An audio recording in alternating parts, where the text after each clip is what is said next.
and they were throwing jazz on the casket of Mohbad during burial, including ẹ̀gbọ́n Mohbad ta ló kó oògùn lé wọn lọ́wọ́ bàbá tó mọ gbogbo bó ṣe ṣẹlẹ̀ tó mọ̀ pé nǹkan yẹn ṣe ó ná wa public wa lọ tó sẹ́yìn ẹ̀.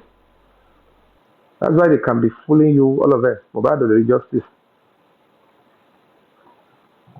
tó máa rí táwọn tó fòmí ṣàn yín lọ́wọ́. The only thing left tí ò lè mọ́ sí investigation has been done, report is out, is official kò sí tó lè yẹ mọ́. It's just to fully activate the report. Ọlọ́pàá ti ní report tí wọ́n lẹ̀ presently based on the reinvestigation ikú tó pa Mohbad àwọn tó lọ́wọ́ ń bẹ̀. Wọ́n dẹ̀ ti identify gbogbo wọn. Wọ́n ti arrest mẹ́ta which include Ọmọ́wùmí Cynthia Adébánjọ. Mẹ́rin tó kù. Inspector General of Police dẹ̀ gbọ́ wọlé ẹ má ṣe kò bá jẹ́ president ló pàṣẹ àti gbọ́ ẹ delay ẹ má ṣe. You must give back the directive and say complete the job. So in tó kù tó yẹ kí ẹnu wá papọ̀ ká máa pariwo nìyẹn, and that is why you now see most of this people tààrọ̀ wájọ́ ṣe justice wọ́n á bẹ̀rẹ̀ sí ń divert àwọn èèyàn kúrò bẹ́ẹ̀ wọn ò lè mẹ́nu bà á mọ́. Olórí ààbò sílẹ̀ nìyẹn because ibi tó ti bẹnu àtẹ́lù Yomi yẹn ó wà they cannot go back and say ẹ wo kó ta kọ sílẹ̀ ṣùgbọ́n who need their validity àwọn àbẹ̀ wọ̀n síbẹ̀ mi ṣiṣẹ́ lọ. I only work because I thought I want to be humble. I want to work with those that I thought are seeking justice. As a human rights organization, I will continue to fight, and I will fight and look for resources any way I can. So when I stepped down and started playing games, I am a star. I'm a top celebrity.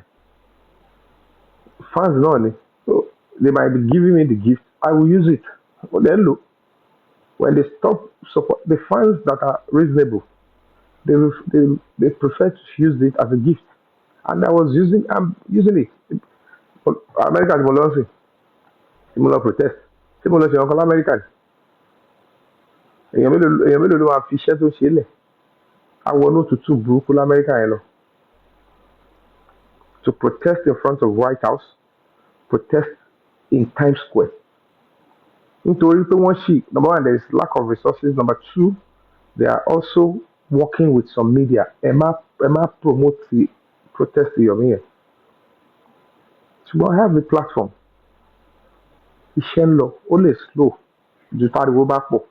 But all àwọn tó ń rí and they know it's building up ó ti ń build up nìyẹn national security are saying it ó ń build up nìyẹn tó bá ti dé stage kan gbọ́ àwọn tó fẹ́ ṣiṣẹ́ pọ̀ yẹn wọ́n sọ wọ́n pé kò favour wa mọ́. Many people are already activated.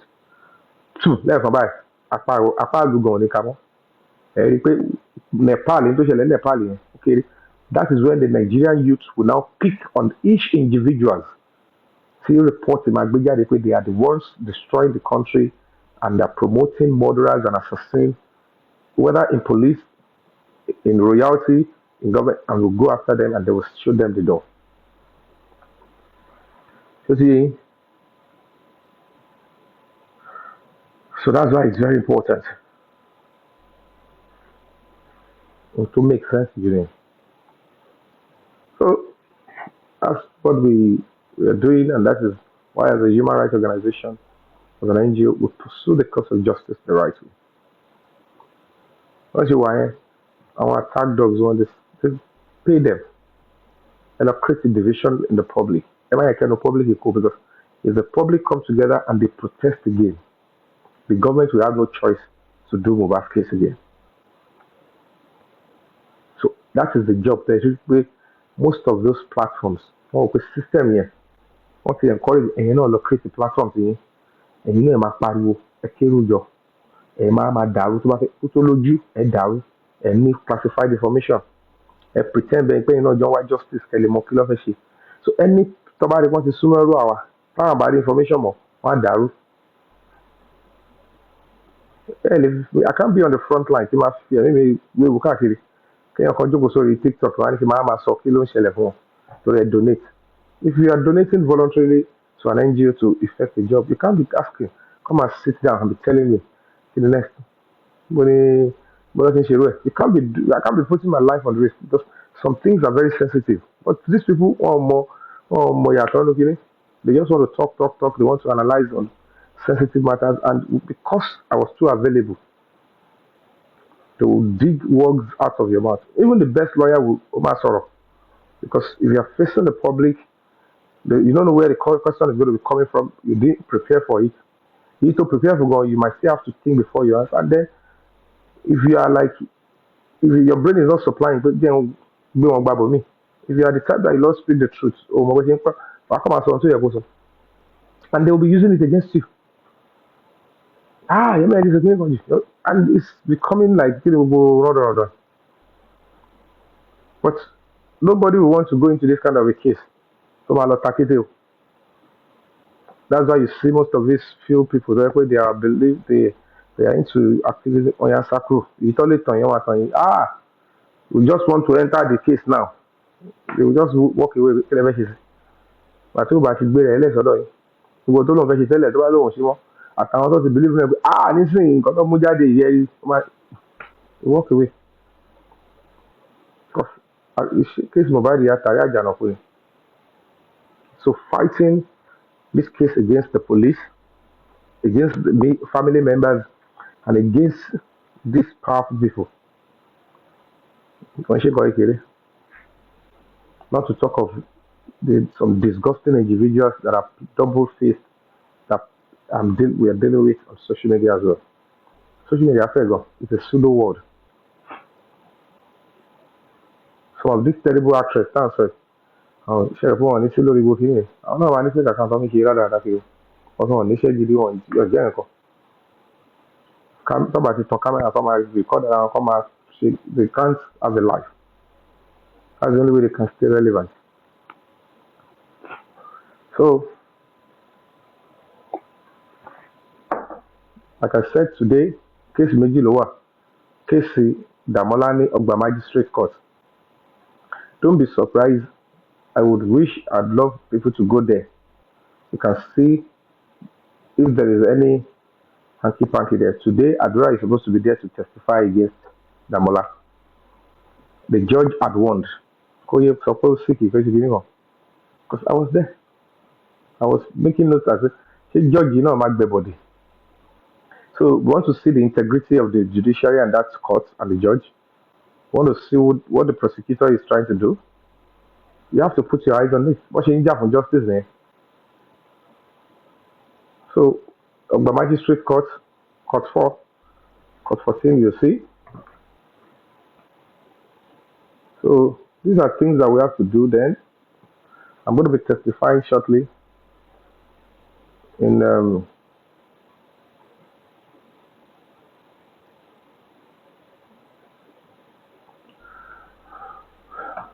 okay. Our matter has been adjourned to 24th of February. Again, it has been adjourned to 24th of February. Okay, good. So if you can go to Ogba Magistrate Court, go and check if they're going to be there. So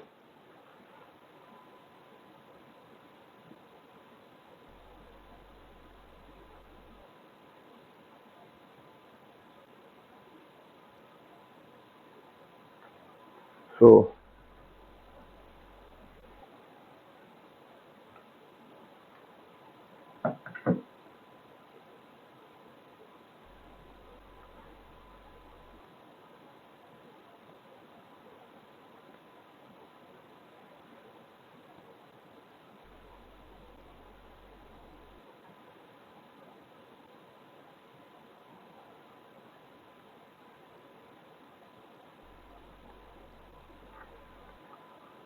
so that's just it.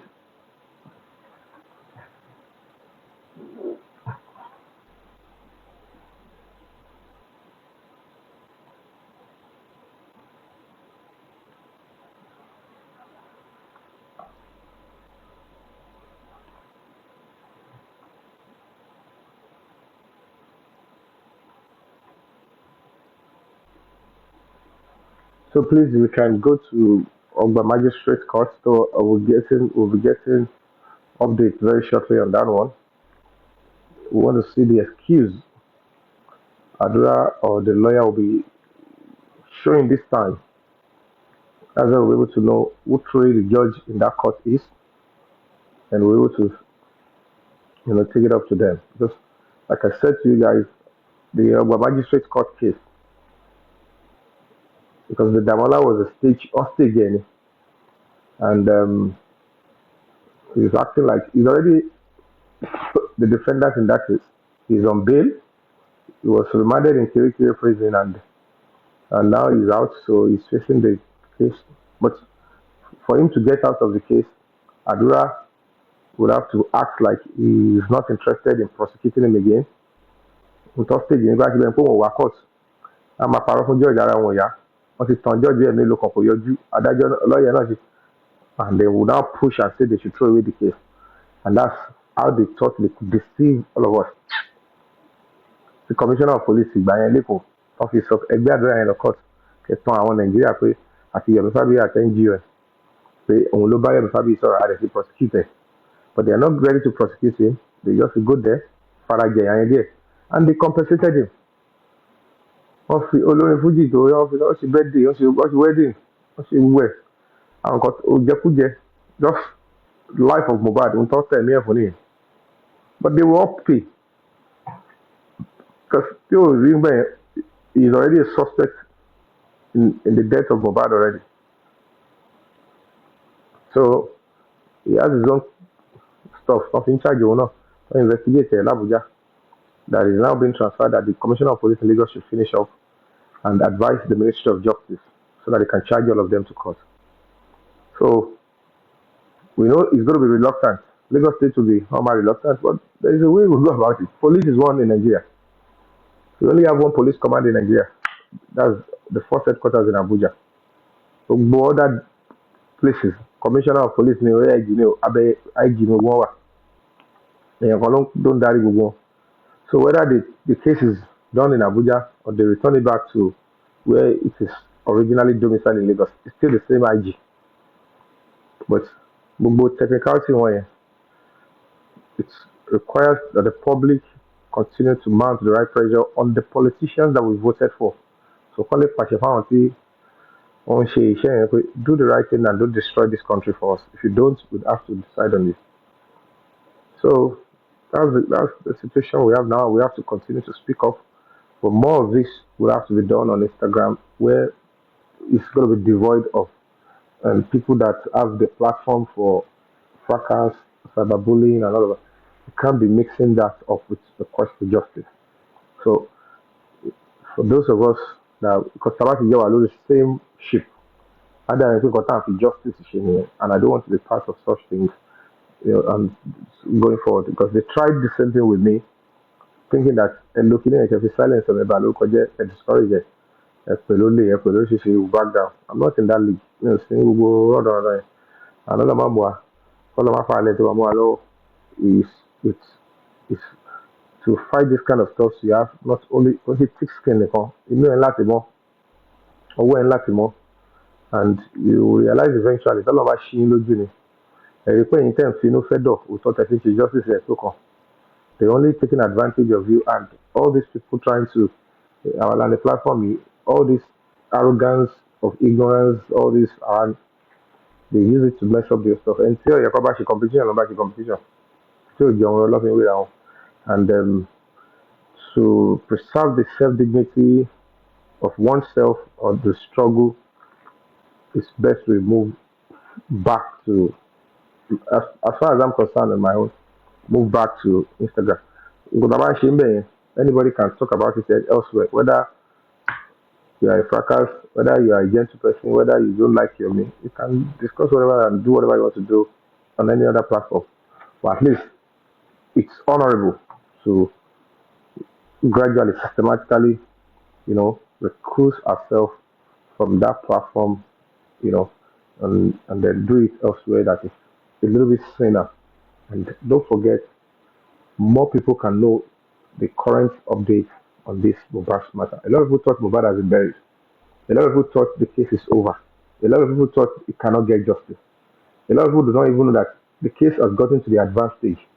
Wọ́n ti ṣe new investigation, new report ti jáde, wọ́n ti mọ àwọn méje tó lọ́wọ́ nínú ikú Mohbad, and they know, including lára àwọn tí wọ́n ti yọ kúrò tẹ́lẹ̀tẹ́lẹ̀, àwọn tó pa Mohbad ni, and they know the owners. Even the baba knows. Omo, he is only, clogged with greed and conflict of interest. That is how he got himself in the mess he found himself, and he will pay severely. He will pay. Mo fọlọ́ bàbúrà kánjọ kó sínú ara wọn, kánjọ wá máa ṣe papọ̀, kán ṣó jáde pé àwa ṣe àjọ fẹ́ kí Mohbad rí justice ni.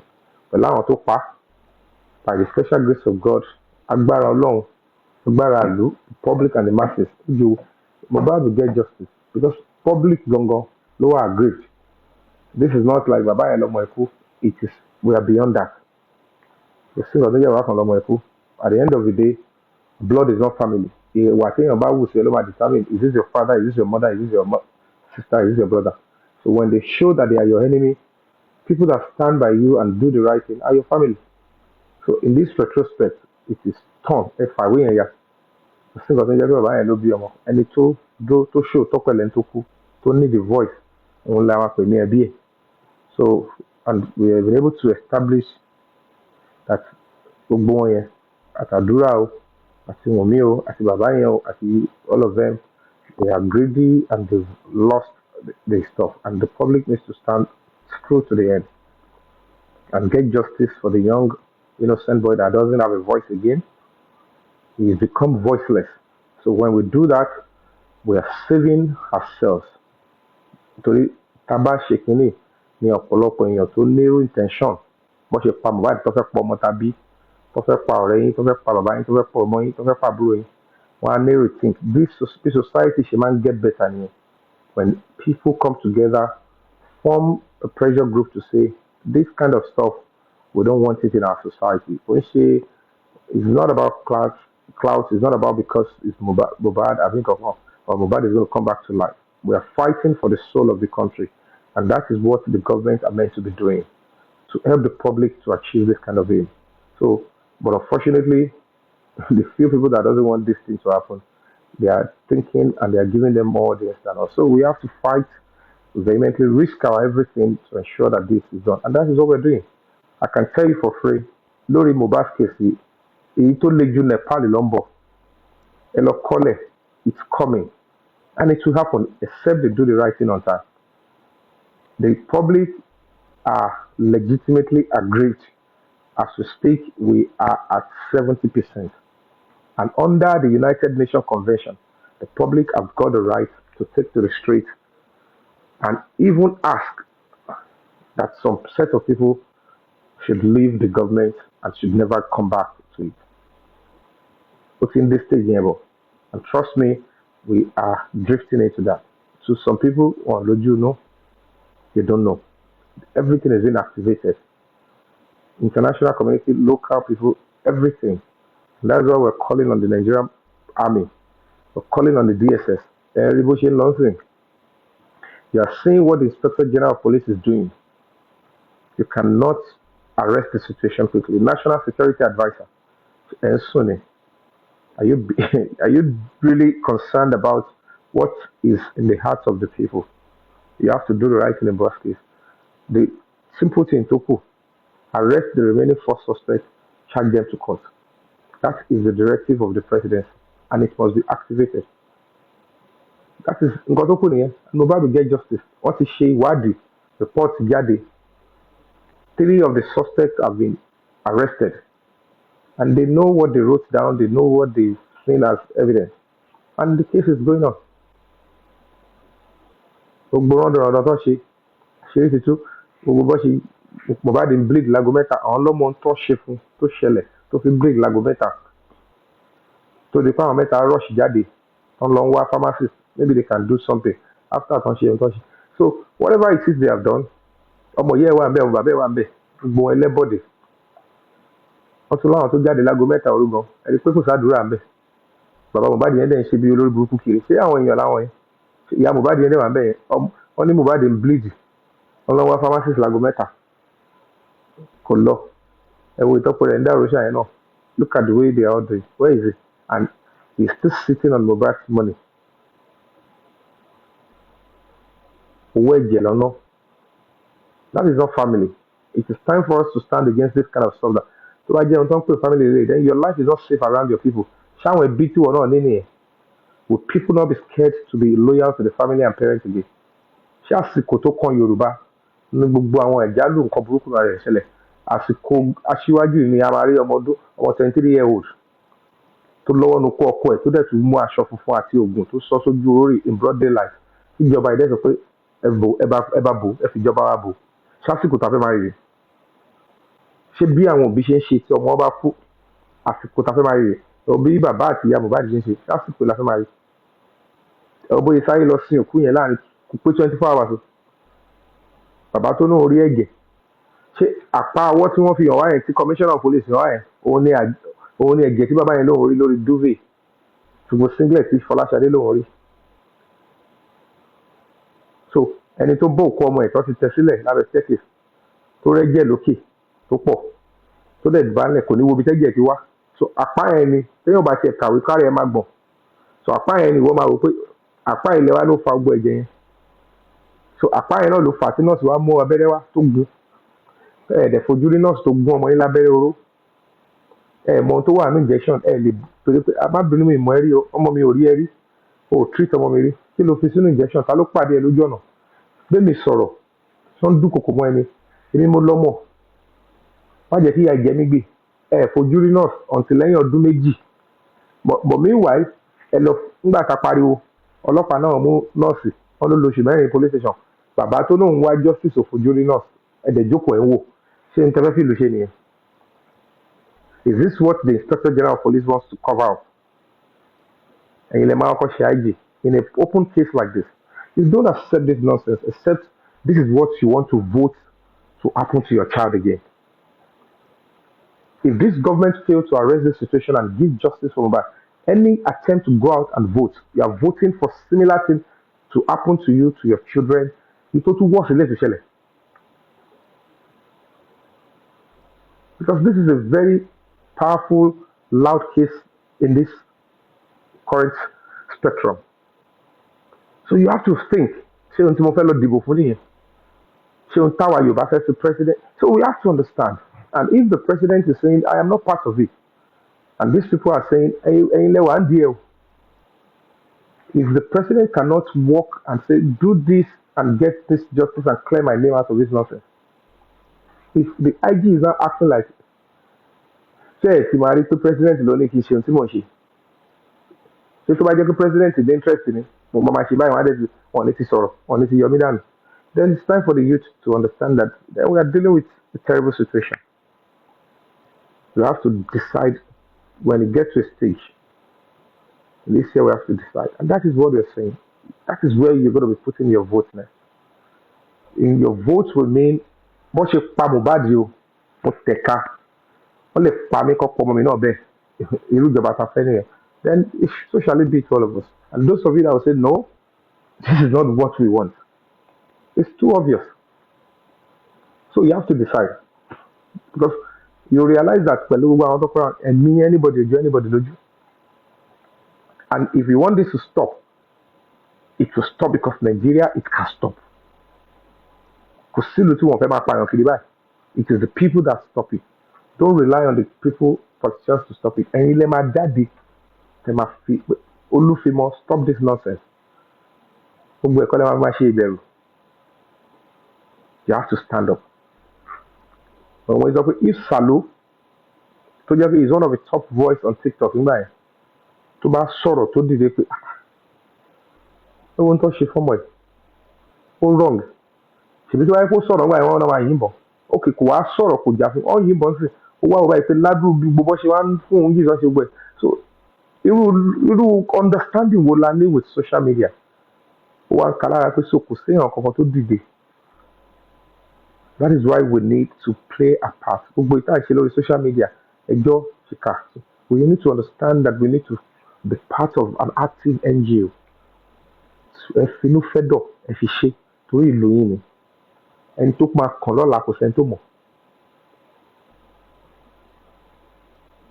ẹni tó máa kàn kò sẹ́ni tó mọ̀. And àwọn tó pa Mohbad tó lọ́wọ́ nù pẹ́ with the way it is going, the inspector general of police, if he failed to finish up around this up, wọ́n fẹ́ fún wọn láyè pé go and continue to kill more artists. Because àwọn yẹn bìlì pé iṣẹ́ táwọn wá ṣe nìyẹn. Àwọn ti pa Mohbad, ẹni tó pa Mohbad náà ló máa lò kó pa next artist until the public says no. Tó bá ti nífẹ̀ẹ́ in the board, others will say me I can't be involved again. Èmi ò lè ṣe no Nigeria ti kọjá agbo yẹn pa ẹni lẹ́ni tó ṣe no please. That's how crime are being nipped in the bud in all these countries. When the society says this, we are lucky that this one came out. Kò ṣe bò wọ́n. It's a murder case. Let's sweep it under the carpet. All this I'm doing it because I love my country. I want to contribute my quota to Nigeria. I want this country to get better. I have to consider you. Ní pàdánù ara wa, ní kún kékeré. Àwọn tó ń rògbò tó ń kọ́ tògo, gbogbo ìdílé kankan wọn mind wọn pàdánù. Àwọn òbí tó bá tó lẹ́yìn bá tó wà lọ láwọn òbí olórí burúkú àbí àbúrò àbẹ́gbọ̀n olórí burúkú. Wọ́n á gbowó lórí ẹ̀ àtẹ̀jẹ́, wọ́n ń gàzọ̀ lọ ni o. It is a system that must save everybody. Don't think your family will save you. Don't think your family will fight for you. Don't think tó bá fowó lọ́wọ́ wọn nígbẹ̀bọ̀dì. But when the system stands, lè fowó lọ system. And that is why we all must come together and say, we are the system. Aráàlú masses the system. Òfin tá bá filẹ̀ ní system fún làwọn ń jà fún. That the system should protect your son, your friend, olówó, olókìkí, ó wà ń lóyìnbó wà Nàìjíríà. The system must protect you, protect me. And the system is like they should know that kò sáwọn tó máa dákẹ́ tó bá ṣẹlẹ̀ wọ́n máa tọpinpin ẹ̀.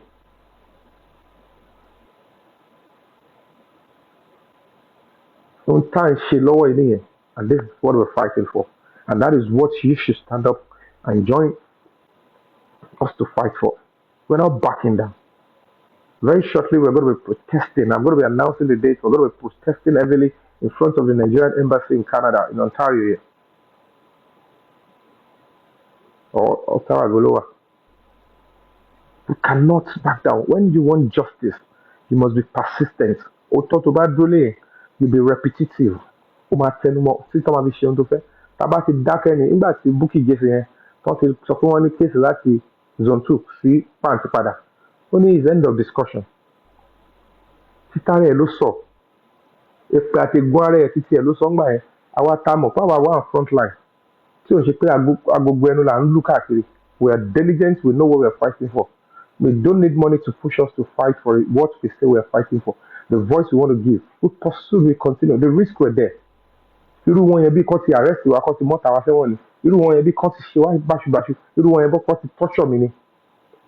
I said, not on your life. When it was necessary for me, mo yẹra díẹ̀, mo tún padà. Nígbà tí mo padà, face Abuja. Mo sòótọ́ tó yẹ kí n sọ fún president, mo jẹ́wọ́ ètò tó máa sọ. Fúra nǹkan báyìí mo gbọ́ o. Nǹkan báyìí ni mo gbọ́ o.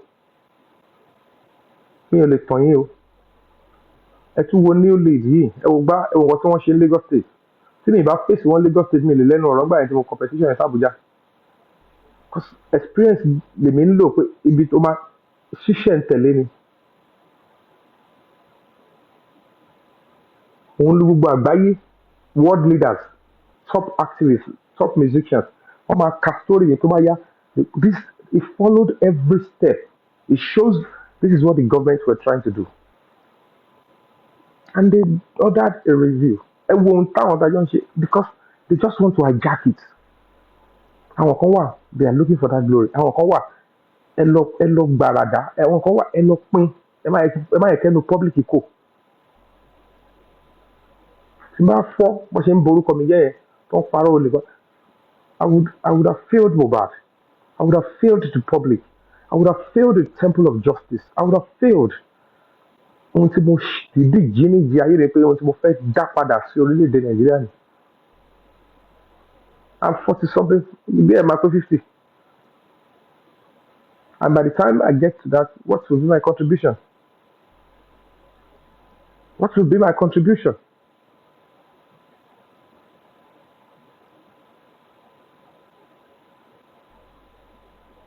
ìyí Mohammed yẹn gbogbo ọ̀rọ̀ kọ́lẹ̀ máa fèsì sí ẹ̀fẹ̀ ló máa sọ kọ́ tí máa wọ̀ fún mi kó lè burúkú sọ̀rọ̀ jáde gbogbo kọ́lẹ̀ máa sọ̀rọ̀ gidi ẹ̀ máa sọ pé ṣé wọ́n mi mọ̀ pé mo kọ́ tí mo wọ̀ kó ṣì dànù jáde bá ti ní mental problem ẹ̀ wọ́n sì gbọ́ ẹ̀fọ́ dọ́sẹ̀ yìí kípa àti máa sọ kọ́tọ̀kọ́tọ̀.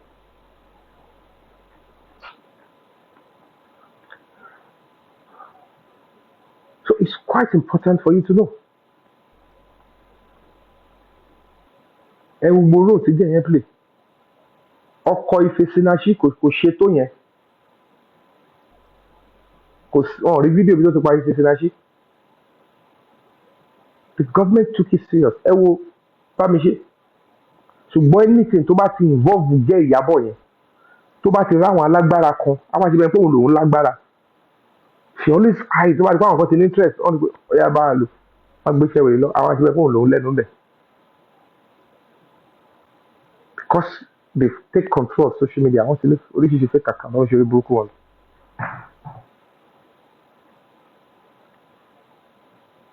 Wọ́n ló gbà must ló gbà lágídí ẹ bá dẹ̀ wọ́n kanra kú ní gbogbo wọn yẹn. The only sad reality is that gbogbo yóò ti tìwọ̀n pé kò ń ṣòwò nìkan lẹ́ni bí wèrè tó wà lẹ́yìn yẹn tí mú ẹ ti fẹ̀ bí mú ìdí ọ̀bọ yẹn tó ti sunké onígbàná yẹn adọ́kùnrin lóbìnrin yẹn she is the purest evil. Ẹni tí yẹn ti fi ẹkún tó ti pa wọn lórí fún tó fi bá tiẹ̀ jẹ́ wọ́n ti fi òbò bá tiẹ̀ jẹ́ wọ́n ti móbò lẹ́fà àwọn ẹ̀ka ṣe òun ló ń lọ wájú yẹn. Nǹkan ti fi fake account blog kìíní kan táyítà wọ́n ti fi bayé àwọn èèyàn jẹ́ ẹ bá náà bá ṣí yín lójú inú you know you are dealing with some terrible demonic monsters. N tó máa ń fún wọn ní impetus nìyẹn wọ́n máa mórí anybody sábẹ́ wọ́n jẹ́ kókó ẹ̀ máa rí kókó lọ́dọ̀dọ̀kúdò wọ́n ti record ẹ̀ tipẹ́ and that's what they do with all these young single ladies tó ń tẹ̀lé wọn káàkiri.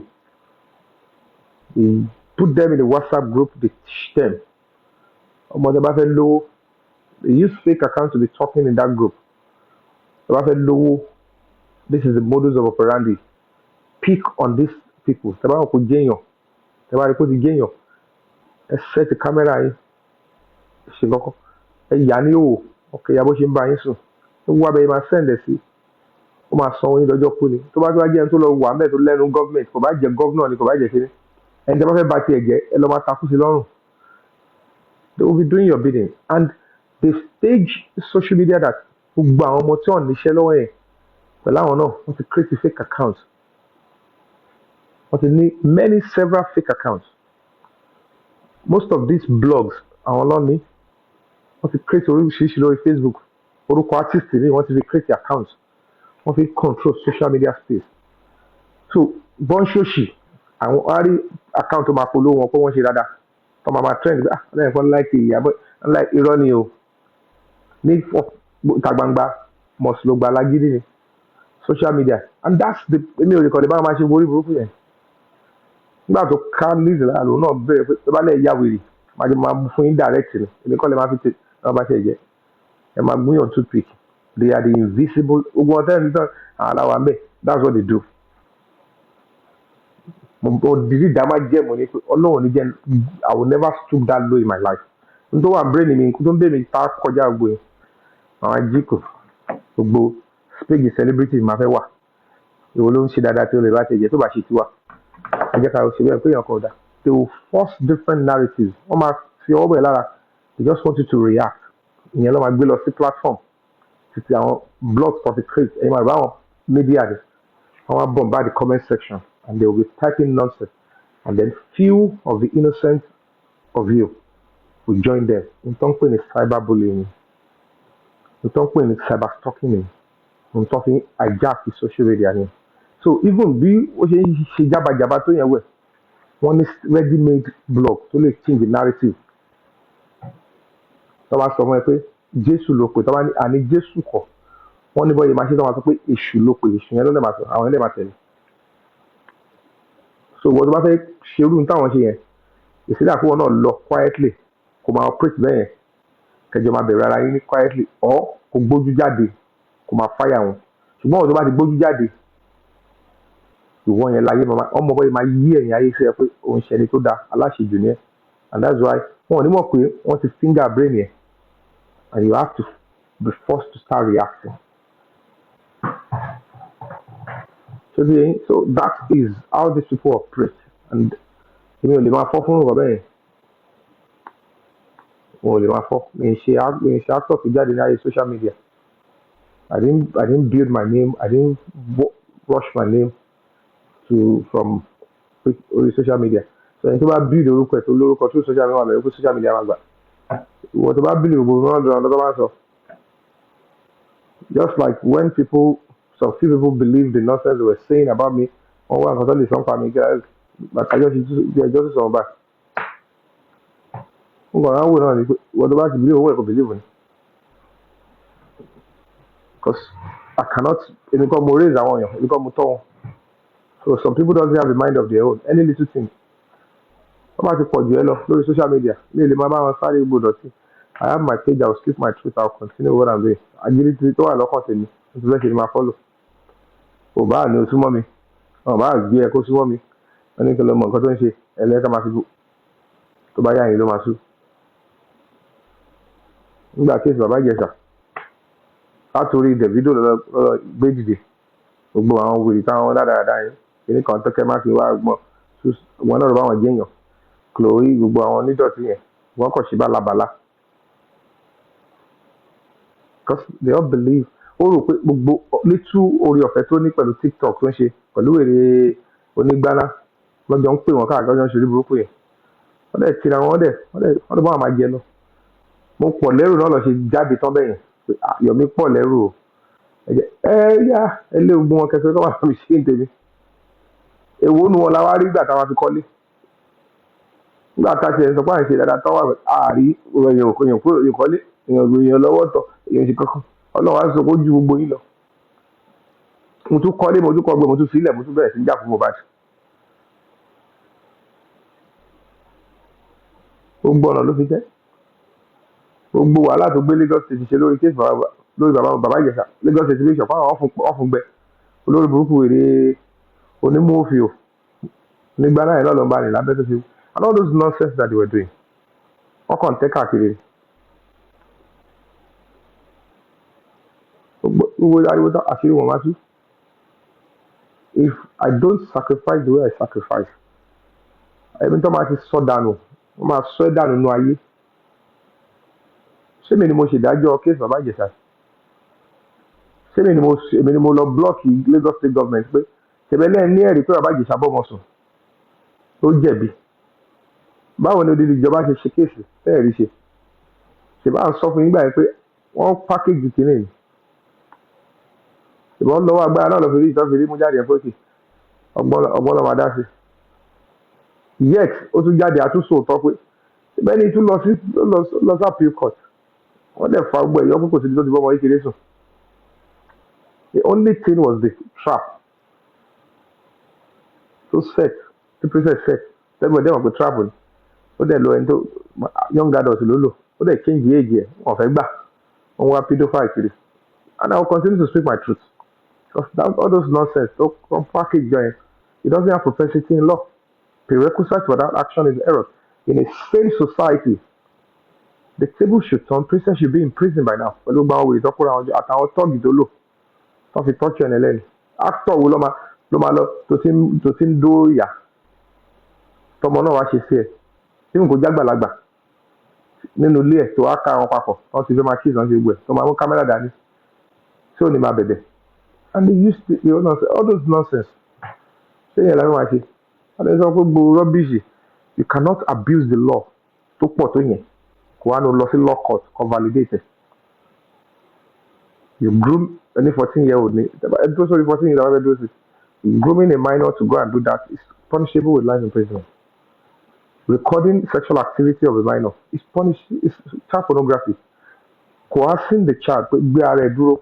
Mo fẹ́ gather evidence àfẹni tí ò bá ní bọ́ọ̀lù ọ̀nlé tí ò ní padà jèrè ọmọ tó máa bí ló máa sọ pé princess ò bá ọmọ yẹn sọ ohun tó máa ṣe lọmọ yẹn fi dúró síbi tí bàbá Ìjẹ̀ṣà wà. So ṣé wàá yẹ kó bójú mu tó bá yẹ kó lóòótọ́ lọmọ yẹn ti pàdé àgbákò yẹn rí tẹ́lẹ̀ wàá wá kó sọmọ yẹn lórí torí ìwọ ló ń fún lóúnjẹ ìwọ ló fún níbi tó máa sọ ya gbé ara ẹ̀ dúró jẹ́ kó kọ̀ fọ́ ọkùn ẹ̀ kárí kó tútẹ̀ ẹ̀ lọ́mú kó tọ́ ọ́ bọ̀ ẹ̀ lójú ara ẹ̀ka lè rí pó ṣe é. It's because o fẹ́ ṣèkà. It's because o ní mental problem. Nobody should do that with any child or minor. Àlàyé tèmi ṣe nìyẹn tó lórí burúkú ìyàbọ̀ yẹn gbá lé mi pé kò mọ̀ ń pa law. And all those sick people gbogbo àwọn wèrè girls tó kàn ṣe platform wọn ṣèyàn gidi ìbí ni wọn kàn ṣe mistake lọ lóyìnbó Nàìjíríà ò kó lára wọn. They thought I'm on their page. I will fight and speak the truth no matter how difficult it is to be said. I will speak it no matter even if I stand alone. Pé ṣé gbogbo ohun tá a fẹ́ máa fi àwíjàre pẹ̀lú ọ̀rọ̀ tí wèrè yẹn ṣe ni? Kánú dúró sí Nàìjíríà gba ẹ̀ ní máa takù. Ṣé o pick up? Wèrè sá lọ nípa àwọn tó sponsor ẹ̀ kókó bá ti bàbá Ìjẹ̀ṣà jẹ. Àwọn náà lọ sí ìyá kó fún ọgbẹ́ni máa sá lọ. Malọ́malọ́malọ́malọ́ kéṣe ti fẹ́ yíwọ́. Because the judge must listen to us. Ṣé gbogbo lè bójú mu ṣé bẹ́ẹ̀ fẹ́ máa ṣèlú lélẹ̀? But always this Lagos state government, we are tired of all this nonsense. The Ministry of Justice, we can't continue this way. Ẹ kàn rí àwọn ọmọ Nàìjíríà bí ìgbà tó yẹ pé bóyá wọn rò bóyá wọn tó gbọ́dọ̀ àbá àjámọ̀ kankan anything governance, then the people are irrelevant. People don't know how to take over the country. I say we have to stand. Gbogbo yẹn ni mo ṣe lálàyé ńgbà yẹn. Kò síbi tí mo ti sọ pé tí báyìí pé abuse the minor kó má lọ. Why would I, as a human rights ambassador with US Embassy and Crowley, have done with gbogbo wọn mọ nǹkan tó ń pè láti dúró láti jà fún tó ń pè ní constitution. Constitution kò ń ṣe pé fún victim nìkan. Human rights is not for victims only. But this lady destroyed my name thinking I was doing social media crowds with them. I was doing my job. But nítorí à ń jù wọn ò ṣe wí lẹ́jọ́ ìlara ti pọ̀jù fún wọn. Anybody lọ́bìlì pé gbogbo orúkọ social media number táwọn ti ní yẹn àwọn lè fi destroy. And because we the actress onígbàlá yẹn bó ṣe ń yẹn kẹ̀rẹ̀ bó ṣe ń dọ́kùnrin ló ń dóbìnrin ó ti wò pé àyẹ̀bá yé Yomi ìjẹsẹ̀. Àwọn náà engage àwọn tó pera wọn àwọn náà pera wọn celebrity àwọn náà Yomi ẹ wo bọ́dé and they destroy people's life. Wọ́n ní takú sí wọn lọ́rùn. So bọ́n ṣe ṣe wèrè wọn tó yẹn tó ṣe gbọ́ ẹ̀tọ́ ilé ẹ̀rọ lọ́nà ti kẹwàá. Nǹkan lápá nǹkan lẹ́sẹ̀ ní ìṣe lọ́sibítù wọn gbé mi káàkiri mi ìfẹ́ bímọ kọ́ ní wọ́n fẹ́ gba bẹ́ẹ̀ bí ọmọ mi ò things were just going well for me. Wọ́n wá náà ń born again àwọn gbogbo wa wèrè tọ́wù. So if I can be bold to fight that way and face the Lagos state government ní case bàbá Ìjẹ̀ṣà oníṣẹ́ àwọn ìyàbọ̀ àbí princess ẹ̀lẹ́mí wá ṣe face àwọn èèyàn pàǹtí làwọn yẹn náà. Nkori ọ̀fẹ́ tó kàn jẹ lọ́wọ́ mi gbà yẹn ni pé she gave me money to bury my mom. Èmi kẹ̀lẹ́ máa ń fún yàn ní long rope tó bá ó ti expire.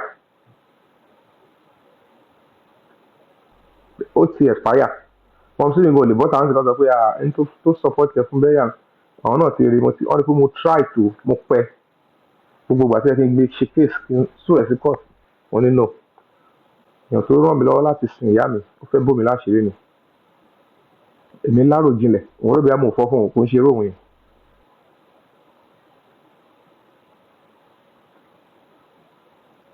So they are so terrible and disgusting. Little Omoba kan bí. It's quite a shame to be honest. Ẹ̀rí pé gbogbo àjọ fi tó ṣèkà fún bàbá Ìjẹ̀ṣà yẹn ó ṣe ń lọ Ifẹ̀ náà lọ ti bẹ̀rẹ̀ sí ń promote ẹ̀ tó ń pa alálejò náà. All those disgusting things you don't expect it. Wọ́n ṣe nǹkan tó bá culture am. But because when you have so many misfits in public places and I've not done like Amari. But if as a human rights organization we didn't stand up there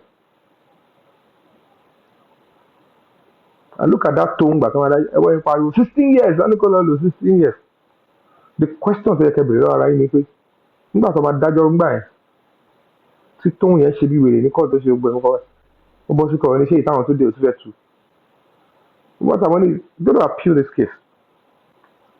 So gbogbo yín tó ti tàn gbà yẹn pé 16 years lọ́nìkọ́ ṣé tó bá yẹ pé by prison calendar ṣé 16 years ṣé 3 years fọmọ ìjọba ló máa bọ́ sí.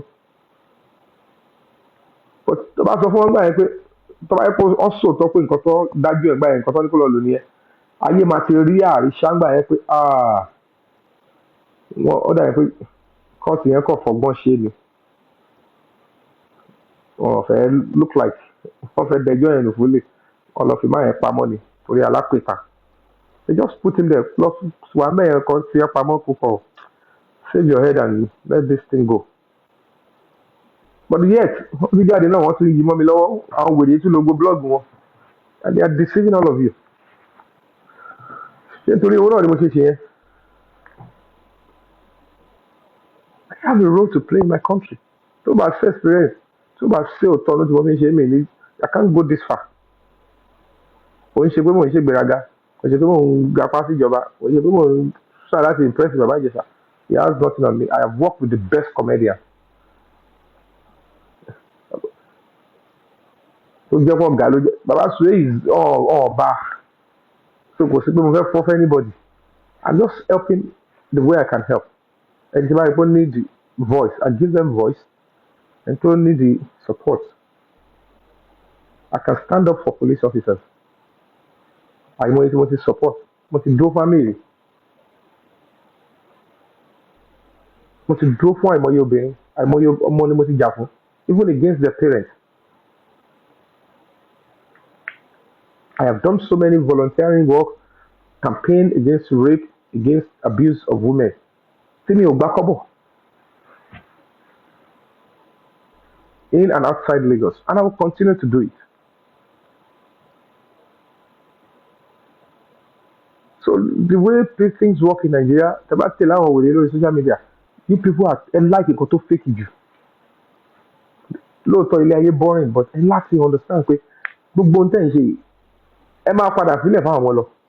How do you ẹlòmíì bí kò sí tó kàn ọ́n tó àwọn ọmọ kan máa fèsì lọ. Ó ń padà ní effect.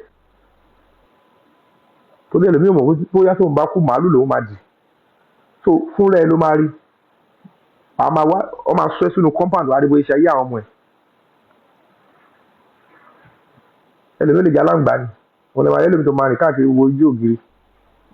Mo ṣe ń fura gbọ́dọ̀ yẹ pé tàbá ti kú bẹ́ẹ̀ aláǹgbá lọ́lọ́ dá ibodè padà. Àwọn tó ń rìn bí ara ògiri pọ̀ gan. Ọlọ́mọ ayọ̀jú àwọn ọmọ ẹ pé ó bá yẹ àwọn ọmọ mi ṣe mo rí àwọn ti jẹ lọ ni o. Kò tó wá ń ṣe àwọn it's because people don't want to think what about tomorrow? So that gbogbo ọ̀dọ̀ tó ń yẹn ṣe yẹn it's quite unfortunate.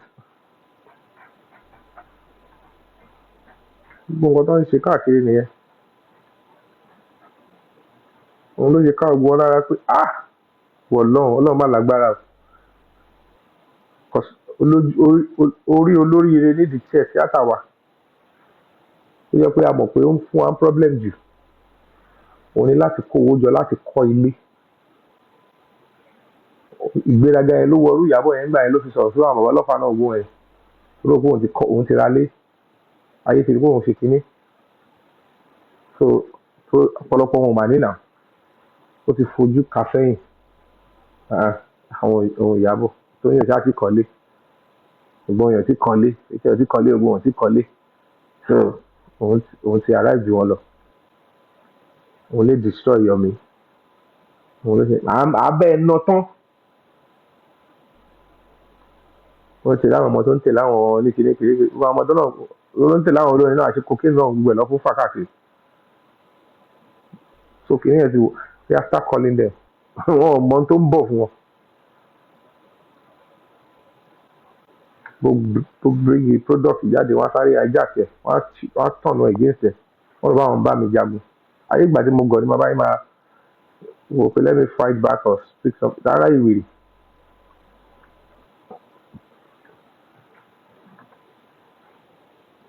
So that's it on that one. You will realize at the end of the day. Let me ask for update in the Ogba Magistrate Court and see what is going on.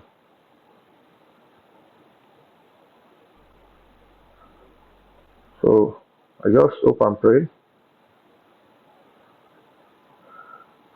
Kẹ́lẹ́ mọ̀ pé kò ń ṣe ogun kékeré.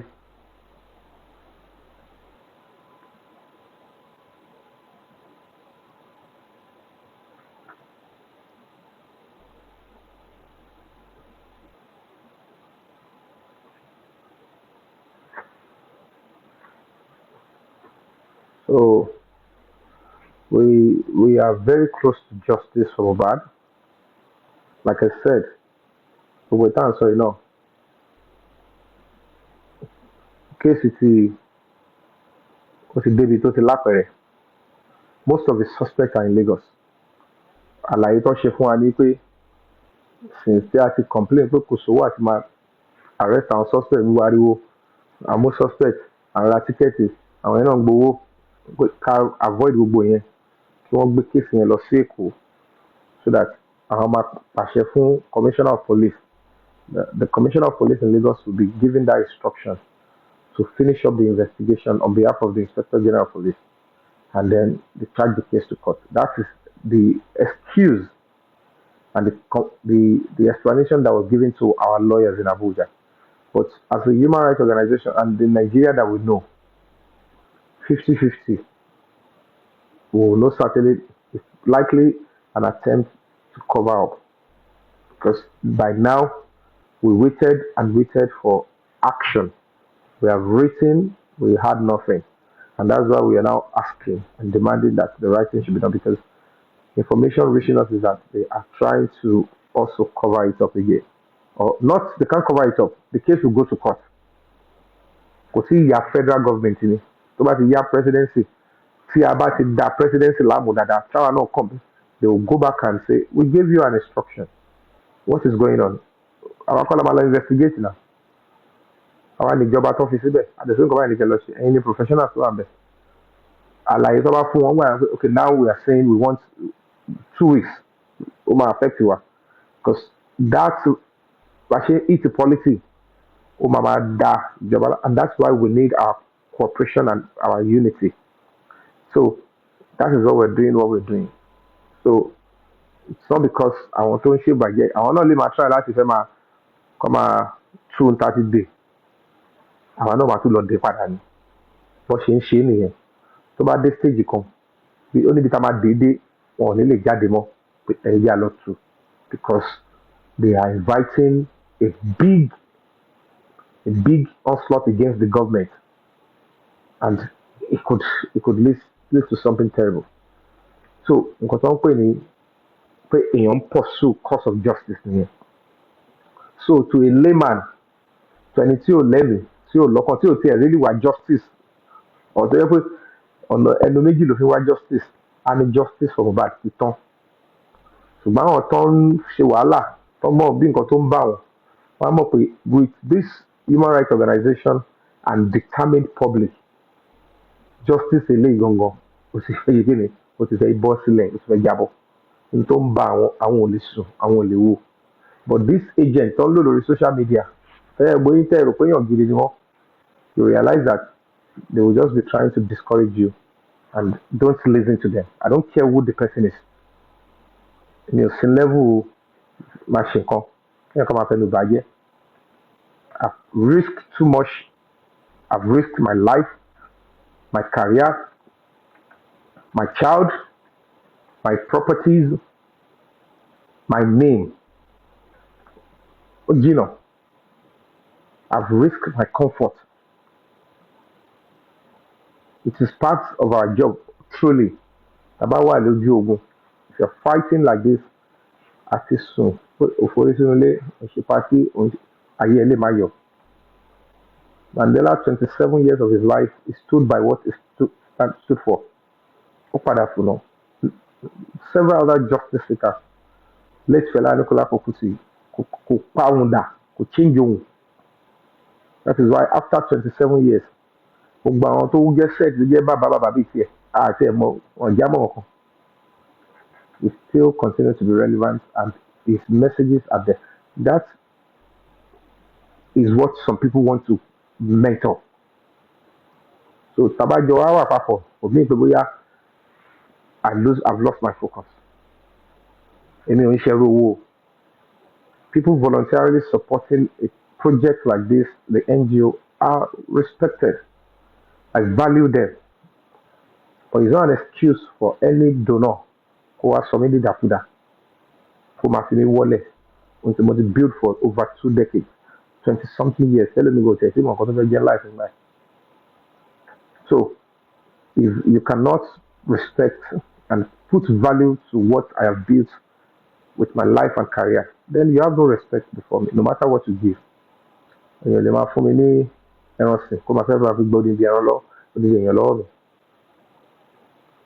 that is what oore táwọn ẹlòmíì náà ṣe fún Mohbad through the foundation and they want me to continue to accept the gibberish. I can't because I'm too serious, too focused to allow such shenanigans. Or dear Lara Fair. I'm not proud, I'm not arrogant, I'm not an ingrate. And I value every fan and every support. But you want to was I've taken enough and it's very important. I have to start fighting for my pride, for my name, and what I've built for years. So are very important. And once again, I want to apologize to anybody who thought I was extremely available and I was giving relevance to those I shouldn't give. I'm going to platform and me, I was thinking my humility will be well valued and we will work together and achieve the result so that all of us can benefit together. Today, start on if any staff think ohun ti wà above pé kò lè fọkàn tá a bá tètè nípele ìdìbò mi ò á tún já mi ìbọn sìn ìgbà yẹn ni wọ́n ṣe máa mọ̀ lọ́rọ̀ ìgbọ́ tó ń dákẹ́ sìn wọ́n á rí pé kò sẹ́ni tó máa dìde fáwọn wọ́n á mọ̀ lọ́rọ̀ pé so àṣeyẹ kájọ ṣe papọ̀ tàpọ̀ ti ṣe fẹ́yàn kan yẹn torí ikú tó ń pa ojúgbà ẹni òwe ló ń pa fún ni gbogbo wọn sì ń ṣe bálabàlà ń sìn we will speak to their conscience so our task serious let's move basically more to Instagram so that ohun tó bá ń lọ lọ́wọ́ sí àwọn tó fẹ́ máa try láti fúnra nírẹ̀wẹ̀sì gbogbo ẹjẹ́ àfi kíní kan àwọn ò ní sí level yẹn à nígbà pọ̀ tí ẹ̀ ń ṣe so tó bá kàn polówó orúkọ wa is good because èmi ní ìdèyàn láti máa tó bá pa orúkọ mi mi ní energy mi ìdẹ̀ ní sí ní wà ní stay relevant so èròjà ni wọ́n ṣe humble mi ní àwọn yẹn wà important because àwọn lọ́ fi wọ́n pé yẹn kọ́ wà tó ń jẹ́ àwọn tó wá lójú inú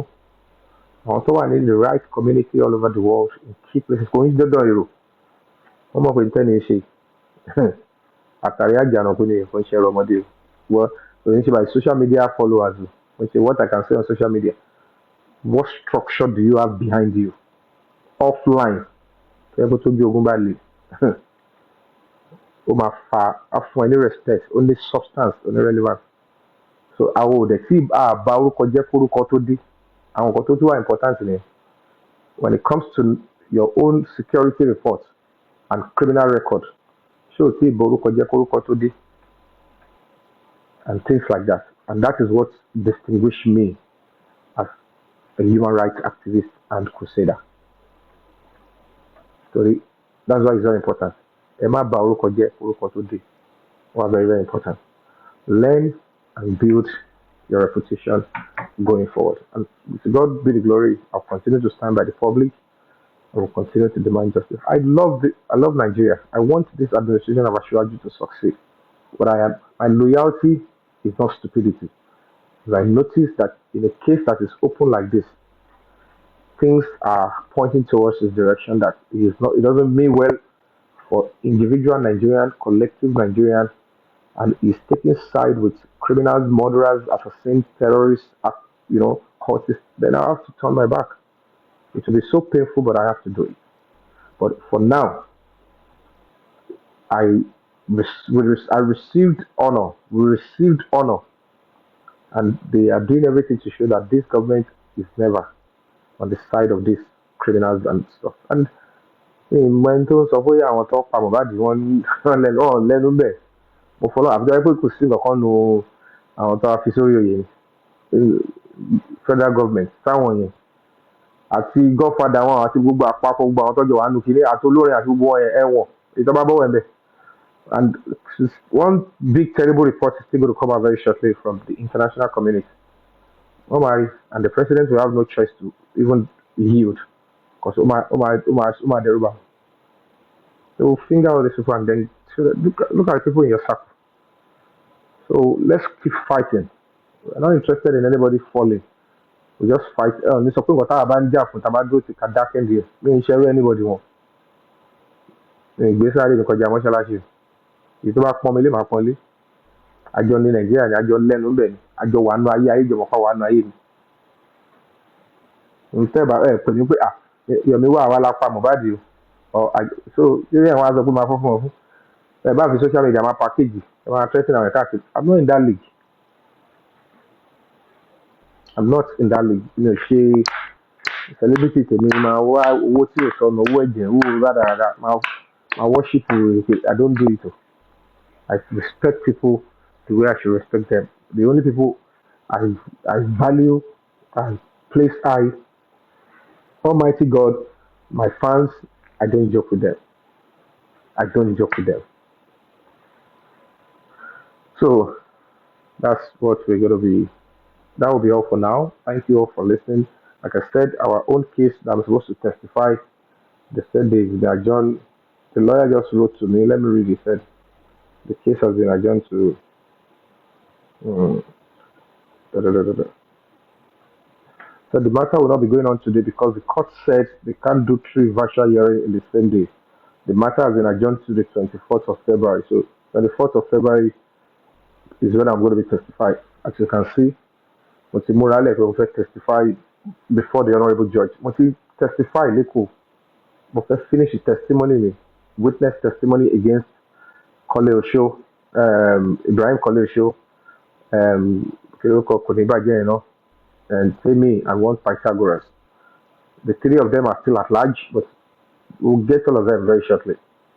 Just that it's very important. Only with the case in my day, then we do the right thing, especially if they continue to, Konibaje, and everything he has said, has been also extracted and will still be used against him in the court of law very shortly. So we're going to be continuing that. Our The observers are there in that court, but now they said it's been adjourned to 24th of February.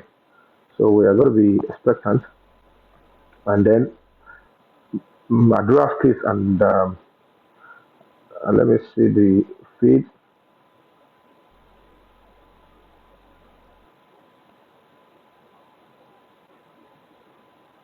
Let me get the update.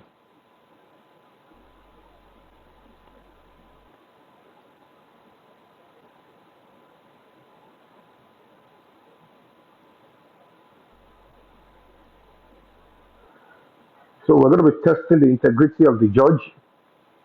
We want to see if they are trying to play smart on the court and deceive the Nigerian public with Damola's case and Adura at the magistrate court. Because today Adura is meant to be there to testify, and the judge warned that he is in absence. They are trying to play hanky panky since December 2024. He is yet to testify as the principal, the police staging as the complainant and witness. Meanwhile, in Minneapolis, and they didn't put me as a witness against him. So they used Adura instead just to cover up. And part of the package is that Adura wọlá máa lò. So ọgbọ́n ni tó bá ti wá dé stage kan ìwọ máa rí ọmọ gbé wọ lọ tó bá ti gbé ẹ tó ti fún ẹ ní bail tó bá ti perfect bail ẹ wà lọ lẹ́yìn ẹ tó bá ti lè máa yọ jáde máa rí they said they will compensate you and he's being compensated. So he's just the fourth person. But ẹlẹ́dàá Mohbad fẹ́ kí ìyà jẹ gbogbo wọn yẹn. So òun ti ń jẹ́ ìyàbọ̀. Òun gbọ́dọ̀ jẹ́ pé so Adura is meant to testify against him because Olóhun ló ṣẹ̀. So kó lọ sọ bó ṣe gba fóònù ẹ̀ bó ṣe jẹ́ fóònù ni ká tiẹ̀ fetí gbọ́ kó dẹ̀ fi gbogbo evidence jáde gbogbo evidence yẹn kárí tí jọjọ àwọn ọ̀rẹ́ so ṣọ́ọ̀pù ẹni ló ṣe because gbọ́dọ̀ ẹ̀kọ́ àìkò ṣọ́ọ̀pù òun ló ṣe then the truth will be established but ọgbọ́n tó ń dá ni pé kò wá ní yọjú mọ́ and then the court will get frustrated and the prosecutor would apply that the case should be thrown out and when I throw it out òun Dàmọ́lá yẹn á walk free.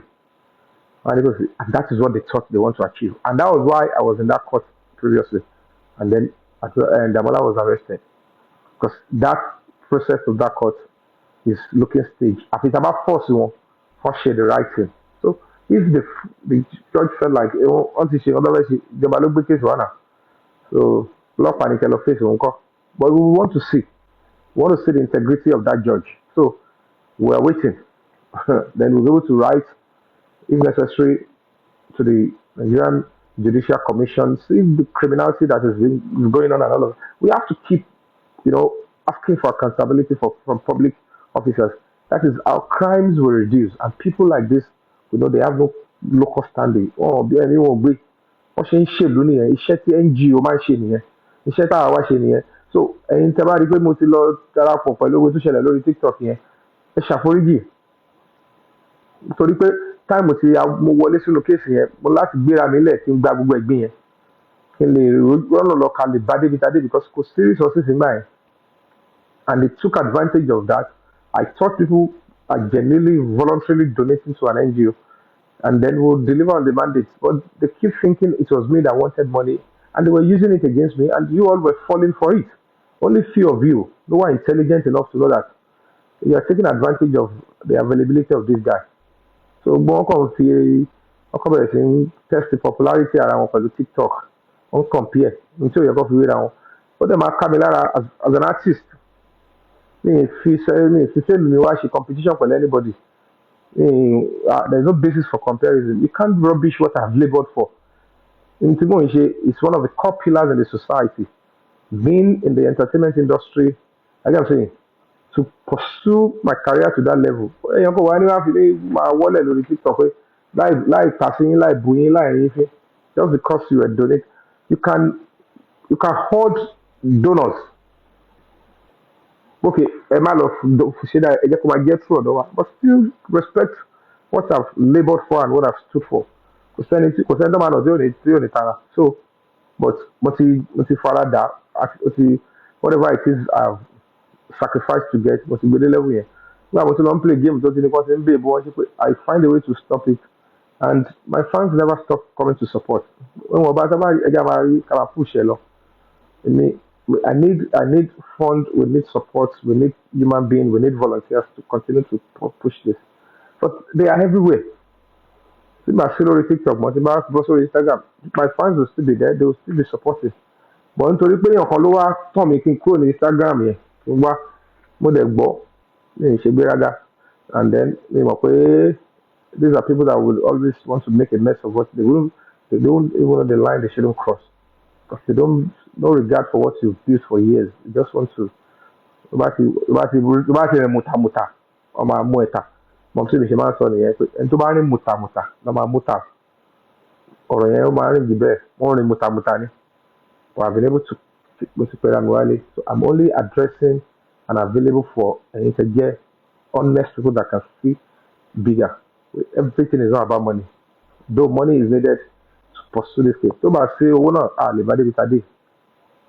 But people took advantage of that and they bashed me, they did everything. But I stood strong and I'm still fighting on because until I do me, until me, until I would never deceive the public.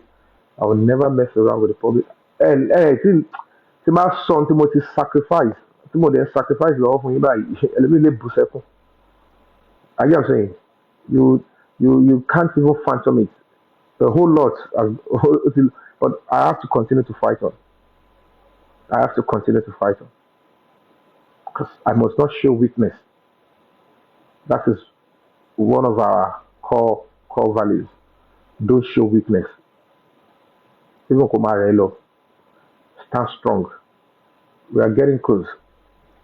So I want to say thank you all for coming through. Let's see. Let me see if I can finish up the update on that one.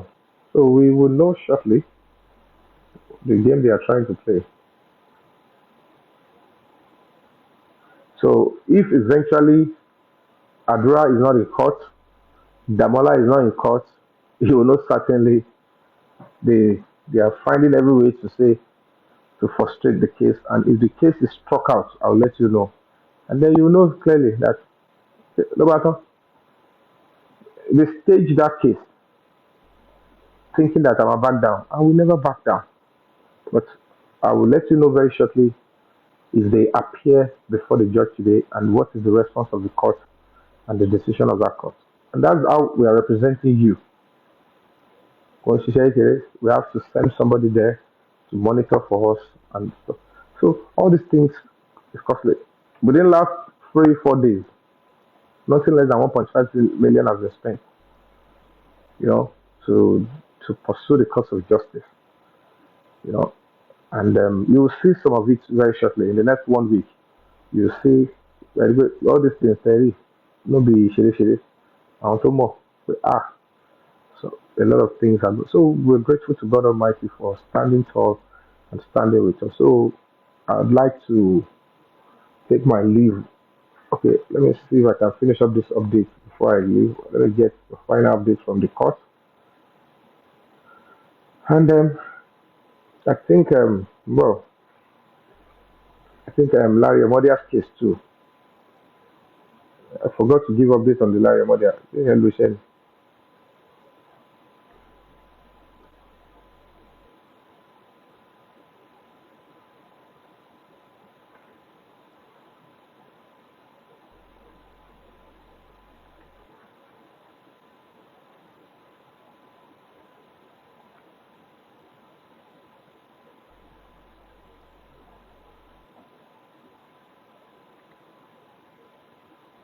Oh,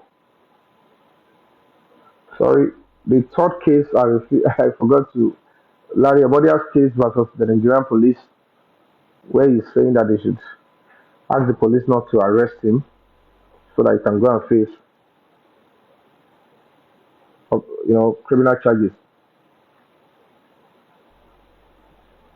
So that one is also coming up today too. I apologize for that lapses.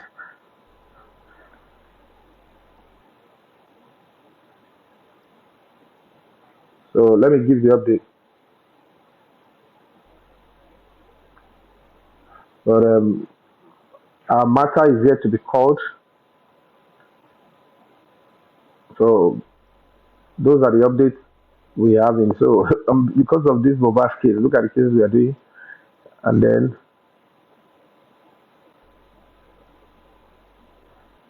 you see about Jogbedide when we were trying to get the attention of the president, he called it scare me away. That one is coming up on the 25th. So, but this other ones, the three of them was scheduled for the day for today. So,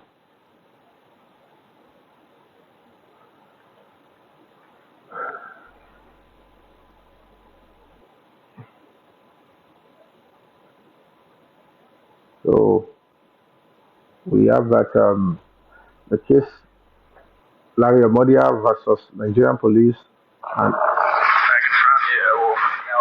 when I was listed, like I said, you all know Larry Amodia's case. So, on the, do you guys remember his case, or do I give you a quick review?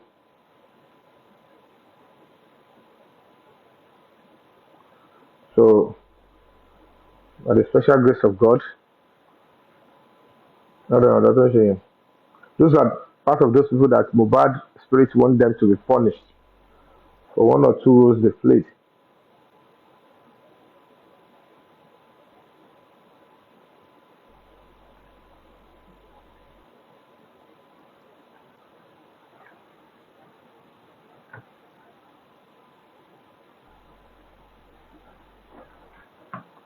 So those are the two cases that we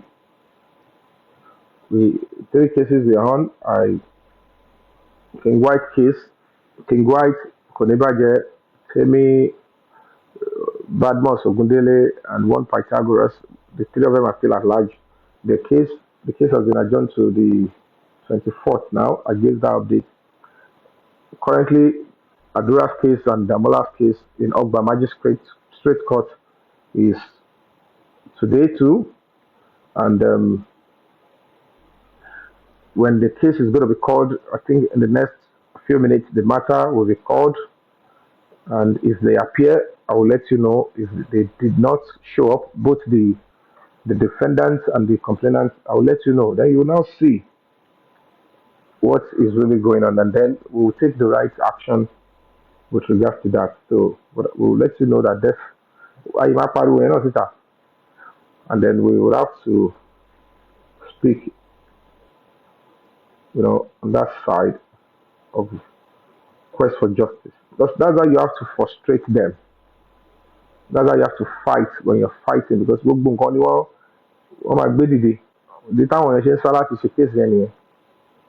So if the judge and that court is trying to, compromise, This is also an opportunity to speak up. We write and we protest heavily. We expose those we need to expose in the temple of justice. And that is how Mohbad eventually will get justice because ó gbọ́dọ̀ kárí. So kò ń ṣe orin kékeré lórin kéwú. So Larry Amodia tó ń buy time, like I said, he's trying to buy time. Okay, our offense don't commit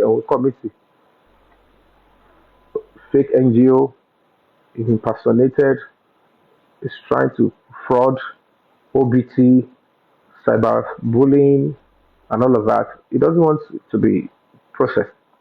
Olóhùn ráyè, ọ̀rẹ́ òun, ó ní time láti lọ sálágbọ̀n in the same vein, in the same time, and then to be arrested, you are saying that the police are harassing you, that they should ask police not to investigate you. So you have to show why you do. And the police were there too. Our lawyer were there too. And then he will be exposed.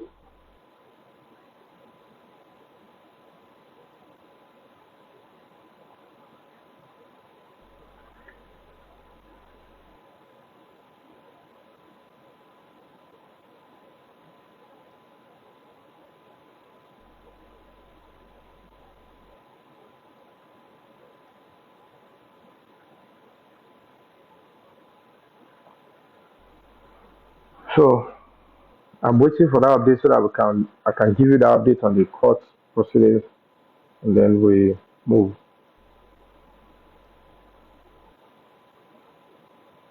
It's not easy. Fighting for justice is not. Ẹ bá wo wèrè Kàrímọ́ yẹn gbà yẹn, bó ṣe ń parọ́ mọ́yàn ni. I was try to see if I can forgive them. I mean, I forgive easily. Tó bá ti ṣe bí wèrè, tó bá ti ṣapá bí ẹ̀yìn tó sọ pé bákan ló ṣe jẹ́. While I'm pursuing the cause of justice, I follow peace. So, but you are arrogant and rude with it. But unfortunately, we're trying to broker peace, and the same man probably betrayed and also believe in the cyberbullying oil. And they went to make this disgusting lady saying, Emitigbawo, they must back out. When you will So the availability they found in me, the all know abuse ago. And some of you were believing them. So, you don't look at wọ́n ṣe ń ba orúkọ yàn jẹ́, wọ́n ṣe ń parọ́ fún yín for a long time and creating buzz because they just want to keep engaged on their pages. I don't know whether people, I'm not a TikToker, I'm not a blogger, I don't do all sort of nonsense. And I look at it, ṣé wọ́n ti ò ń bẹ̀bẹ̀ lẹ́yìn tó ń ṣe gbẹ̀? Kí ló wà nù kínní? And the way they package all their own nonsense. Tí n bá gbé nǹkan tó ń sọ jáde fún yín, láti gbà yín lè ṣe ìwé lọ́gbé jáde. Tí n bá gbẹ́ pọ̀ yọ̀ mí kíní kan. Oh, you can go jadi. And your followers you have to up your game. Tẹ́ making Nigeria that you need to reduce how you get engrossed with, gossip sites, cyberbullying sites, people that believe in destroying people's name without founded truth. It will affect your IQ, it will affect how you grow, it will affect your children and the DNA you pass to your children. You can't continue to litter social media with people that believe can bring you down. I am plain, I'm honest, and I'm doing well for myself. Follow Babura, doing better. Well. Follow on there, she that must look balagiri. So we just have to understand that we need to we fight on. We fight on, fight well, and let's put people in their place. So, by the special grace of God, for Rajo to Pharaoh, bí adájọ́ sọ nǹkan tó ọlọ́pàá ṣe fún sọmú ẹni sọ tọ́jú ẹni ṣé kò yẹ kó lọ dájọ́ ó yẹ kó lọ face wọn ni. And when they give that order, go and face them. You have no case here. Ní tó máa ṣẹlẹ̀ náà ni because òsìwé very òsìjọ́ tó máa pàṣẹ fọlọ́pàá pé kọ́ máa arrest ẹ.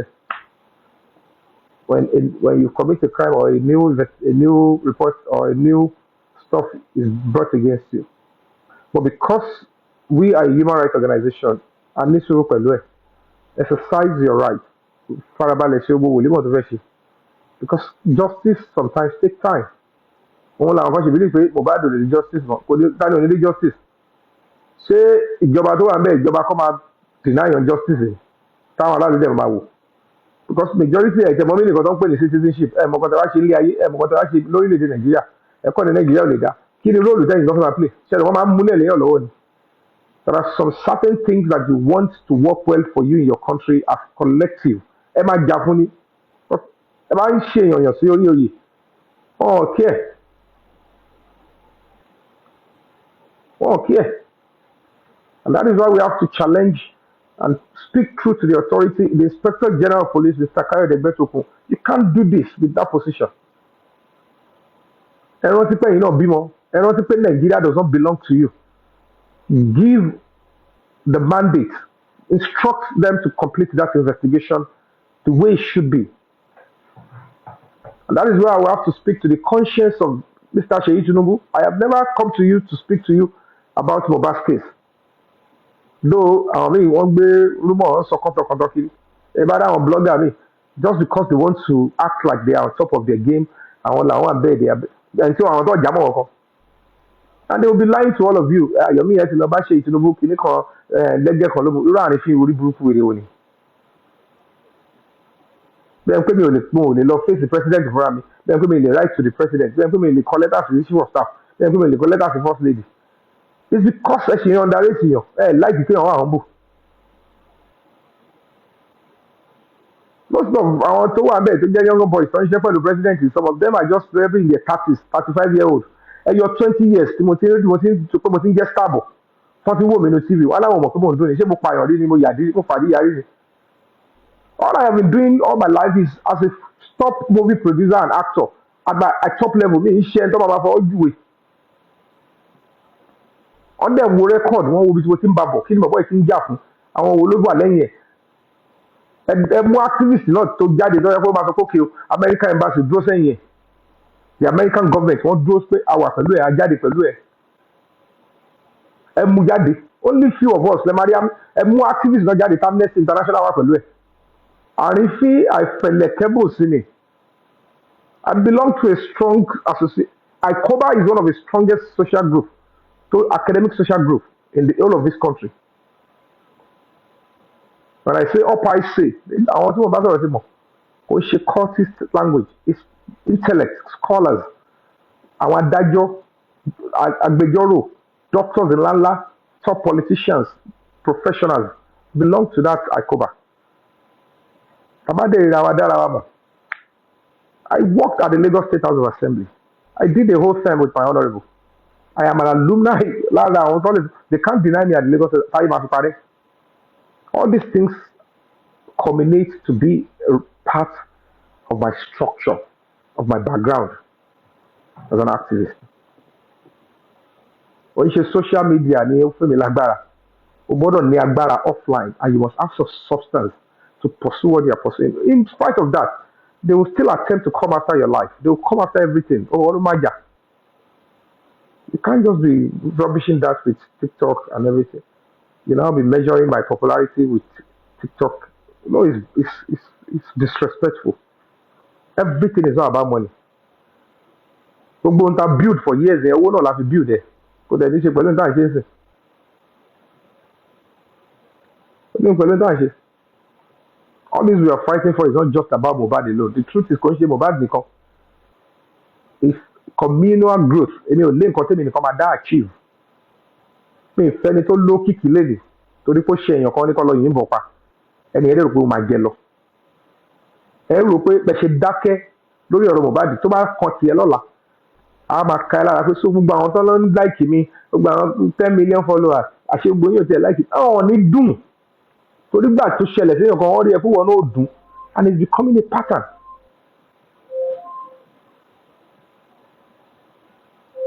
Àwọn tẹ rò pé tí nǹkan bá ṣẹlẹ̀ sí ẹ wá rí àwọn èèyàn látọ̀ máa dìde wọn ó ṣe wá dìde lórí ọ̀rẹ́ mi kọ́ àríṣe láríkà àwọn èèyàn gọ ojú òdò àwọn èèyàn wọn nílé ara ẹnìkan orúkọ tó ní ara ẹ ló fi ń wúlò fún ó kàn fi pa ó sáfà rẹ kò tiẹ̀ kí ẹ̀ pa masses kò tiẹ̀ kí ẹ̀ pa ohun tó máa wúlò fún gbogbo wa. We must fight for a system that will save you, save me, save your girlfriend, save your father, save your mother, save your son, save everybody without láti rẹ́bí. Family is important, but the system is more important. System ló ń save àwọn èèyàn nílùú òyìnbó kò ń ṣe bí. Ẹbí lè wá fi ohun sí o pé we are demanding justice for our sister, but the system is there to fight for your justice. Àwọn ẹbí ẹ dúró, ẹbí ò dúró. Wọ́n rábùrú ẹ̀, wọ́n rẹ̀ gbọ́ ẹ̀, wọ́n rí ìyá ẹ̀, wọ́n rí bàbá ẹ̀, kò kan system. Wọ́n fẹ́ bẹ̀rẹ̀ tó kọ nítorí yẹn. Kò bá jẹ́ 40 years after àwọn máa wá jáde. In this kind of Mohbad case, mo fọlọ́run bàbúrà, kò bá jẹ́ 30 years, àmọ́ àgbà justice for Mohbad. Àfi tí ọlọ́mà pa mí kékeré o. So nǹkan tẹ̀rọ láti ọkọ̀ mọ̀ ni pé at at every rate Mohbad máa rí justice. Because we is in our record, is in our file, we will continue to fight. Pẹ́lẹ́ yóò ṣe ní àṣẹ. Kámbọ̀sibọ̀sí ìjọba ti ṣó fáwọn àwọn òwò àbẹ̀ láti wá ṣe anything to give justice to people. Etí wo ló ń bá yàn gbọ́ pé ìjọba àwọn apààyàn làwọn dúró tì, àwọn deny your justice. You are calling for your own death of your government or administration. If you blatantly show to the public and the masses that you are taking side with murderers, assassins, terrorists, cultists, and that is why we are challenging and calling on the Inspector General of Police. Emma, bite, don't mess up that stool of the Inspector General of Police. My Boruko didn't build the jail. You realize that most of this anyway. It's 6 o'clock. Let me see if I have updates to give you so that I can move on.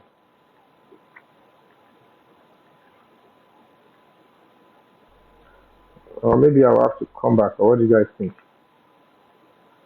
So the 2 court cases I want to. There's an update. Do I wait? Check I draw there. We can find out later. Or Lola or Sola. Which one is okay? Are you guys tired? Do I wait a little bit and get the update from the 2 court cases? I want response. Do I wait a little bit or I give the updates tomorrow or later in the day? Do you mind later in the day? I should wait a bit. I mean, otherwise it sounds okay.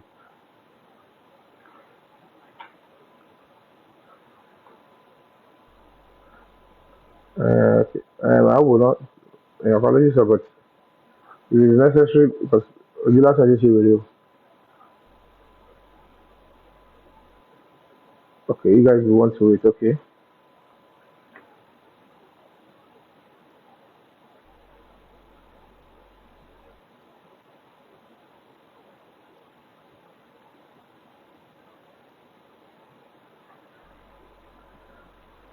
And you should know that most of all these things, Togo support and give, and we play games. Because every money that goes into my account, that's why I must be willing to give account of it. Power with it, an account. So, but in Lokoto, we pay. You have to mobilize the lawyers. Court cases, Mecca, you mobilize. Me, Shadi, my post, the man says the lawyer all the time. Meanwhile, there is another court case. To see if Tabashi one shield sell a long court by. That one is fully on Mohbad Matagongo. See, law. So, and a million says buying law. We are working on that one, and that is what this movement should have, packaged itself on. Because káàbà láwọn tó máa bọ́dì tó máa lọ máa ṣiṣẹ́ yẹn òun lọ ṣe ń rò pé justice yẹn lọ ṣe ráyè tọwọ́ bọ̀ tán ti delay tọkàn tán yìí lórí social media òun lọ ṣe fẹ́ ní credible NGO kó wọlé èmi kọ̀sán lórí ni wọ́n ní pé eléyìí ò ṣe lé dànù àwọn tó lè fẹnu lé lọ làwọn other NGO tó ti lépa yẹn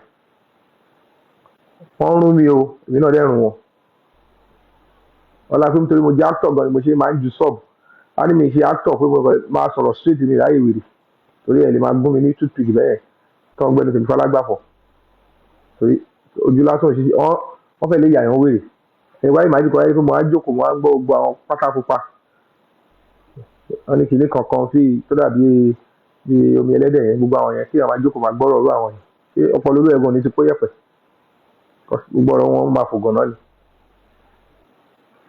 pé So you now realize that at the end of the day, it's not an easy task. But I'm grateful to those of you that believe in the cause of justice, that know that I will, not like she law. Iṣẹ́ ni, iṣẹ́ tí yàn ń gba real salary lé lórí ni. But I am not, I am not regretting standing by the public. At least kudos to the Nigerian public. Kudos to all of you. Kudos to the TikTokers that are supporting genuinely. Kudos to the panelists that are contributing genuinely and are refusing to cross the line of civility and modesty. Kudos to all of you. Now we have Wumi as suspect in the murder of Mohbad. Kò ń ṣe ìkọ́ ìkéré. Ṣé mo agbára tó wà lẹ́yìn ẹ̀tọ́ fi tán? Wọ́n sọ pé èrú ẹ̀tẹ̀ kò ní wọ police station kò ní. Ta ló máa bọ̀? Now she is now a suspect.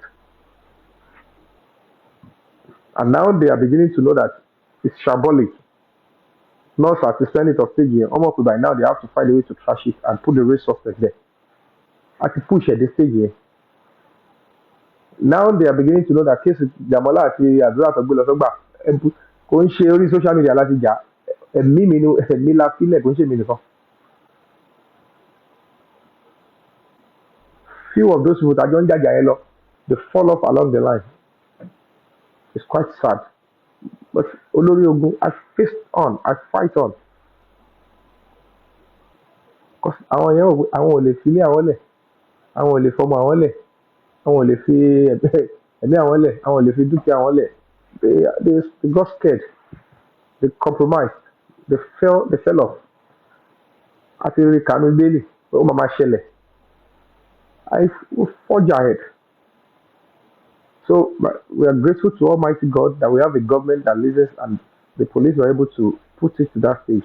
I can tell you authoritatively, Omomi Cynthia Adebanjo is currently being investigated in connection with the murder and death of Mohbad, theft around Mohbad's matter, criminal intimidation around Mohbad as we speak. He was arrested in November and now on bail.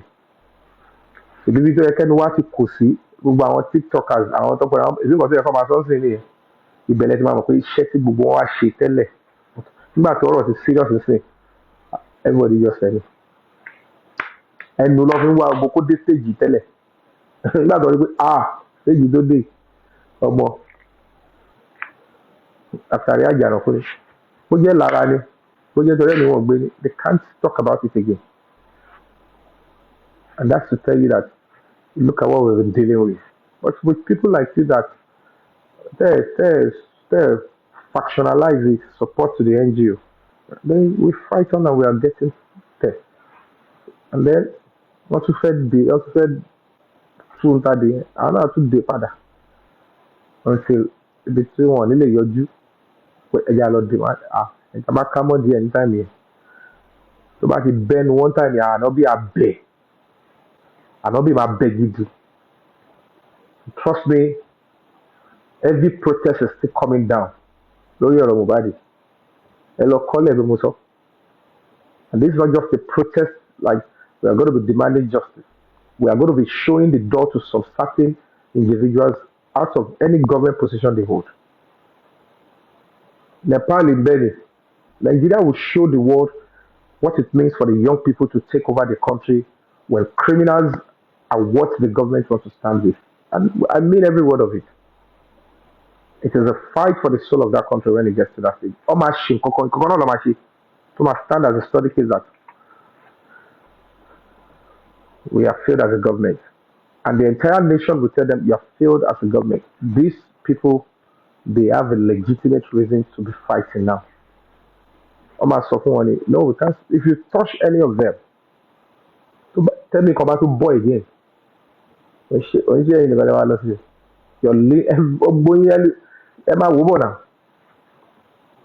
and that is where we should be able to stand as people. All of Palmer I want to learn now. Yeah, where more do she knows them and she refused to mention them.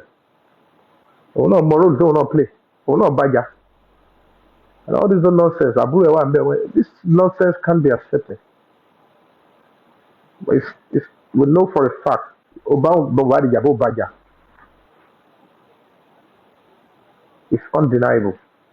Ṣé Mohbad bleed láago mẹ́ta òru àbí kò bleed profusely? So kí ló dé tó gbé lọ hospital? Kí ló dé tó ẹ̀pọ̀ ọlọ́pàá? Kí ló dé tẹ wá pé nọ́ọ̀sì ẹ̀ wá dúró de nọ́ọ̀sì láti aago mẹ́ta òru on the 11 láàárọ̀? Ẹ̀ wá dúró de nọ́ọ̀sì kó ṣe wá treat ẹ̀ ní on the 12 láago ọ̀sán. That's humanity. It does not even make any sense. Does it make sense to even the Inspector General of Police? So báwo ni ẹ ṣe make sense sí ìyá Mohbad? Ìyàwó rẹ̀ dẹ̀ sọ ó ní wàá gbọ́n bì.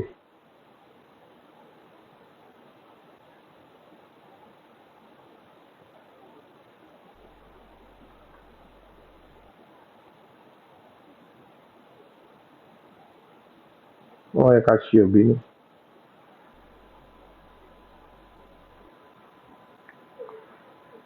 One stage because òun ló lead òun ló sọ pé ó yẹ gbọ́kọ̀ òun jáde lọ́dún 12 láago mẹ́ta wọ́n ṣe wà ń gbé jáde àwọn wá hospital lọ.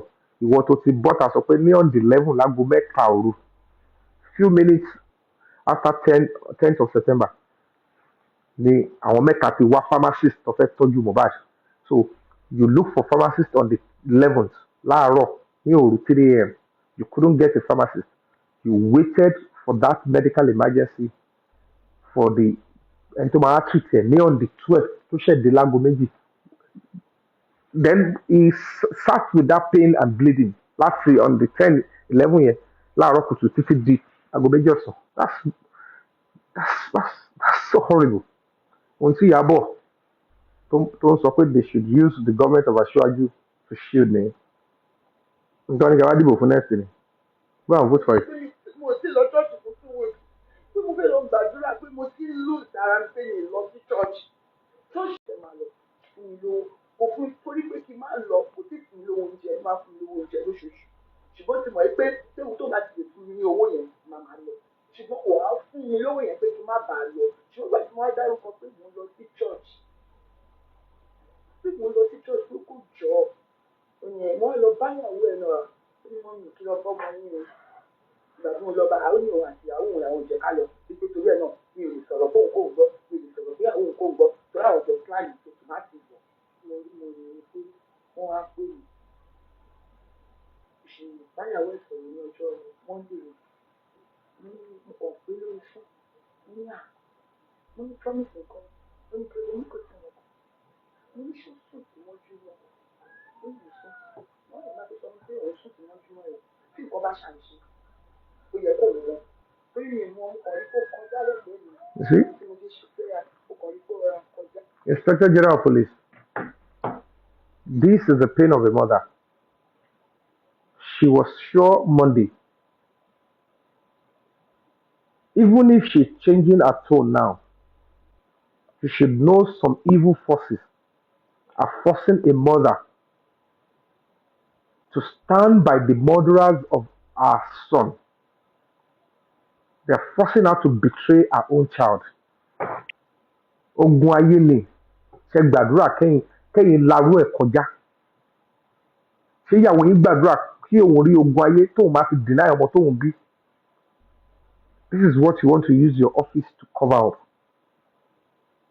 She was speaking a truth. She was coming clean and clear.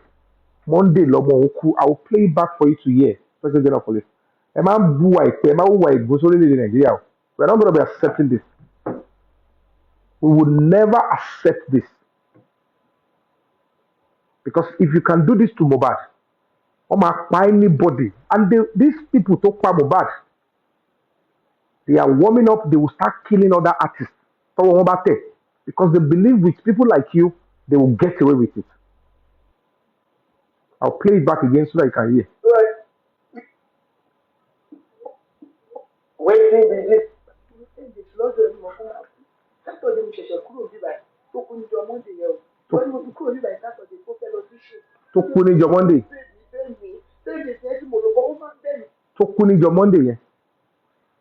And medical report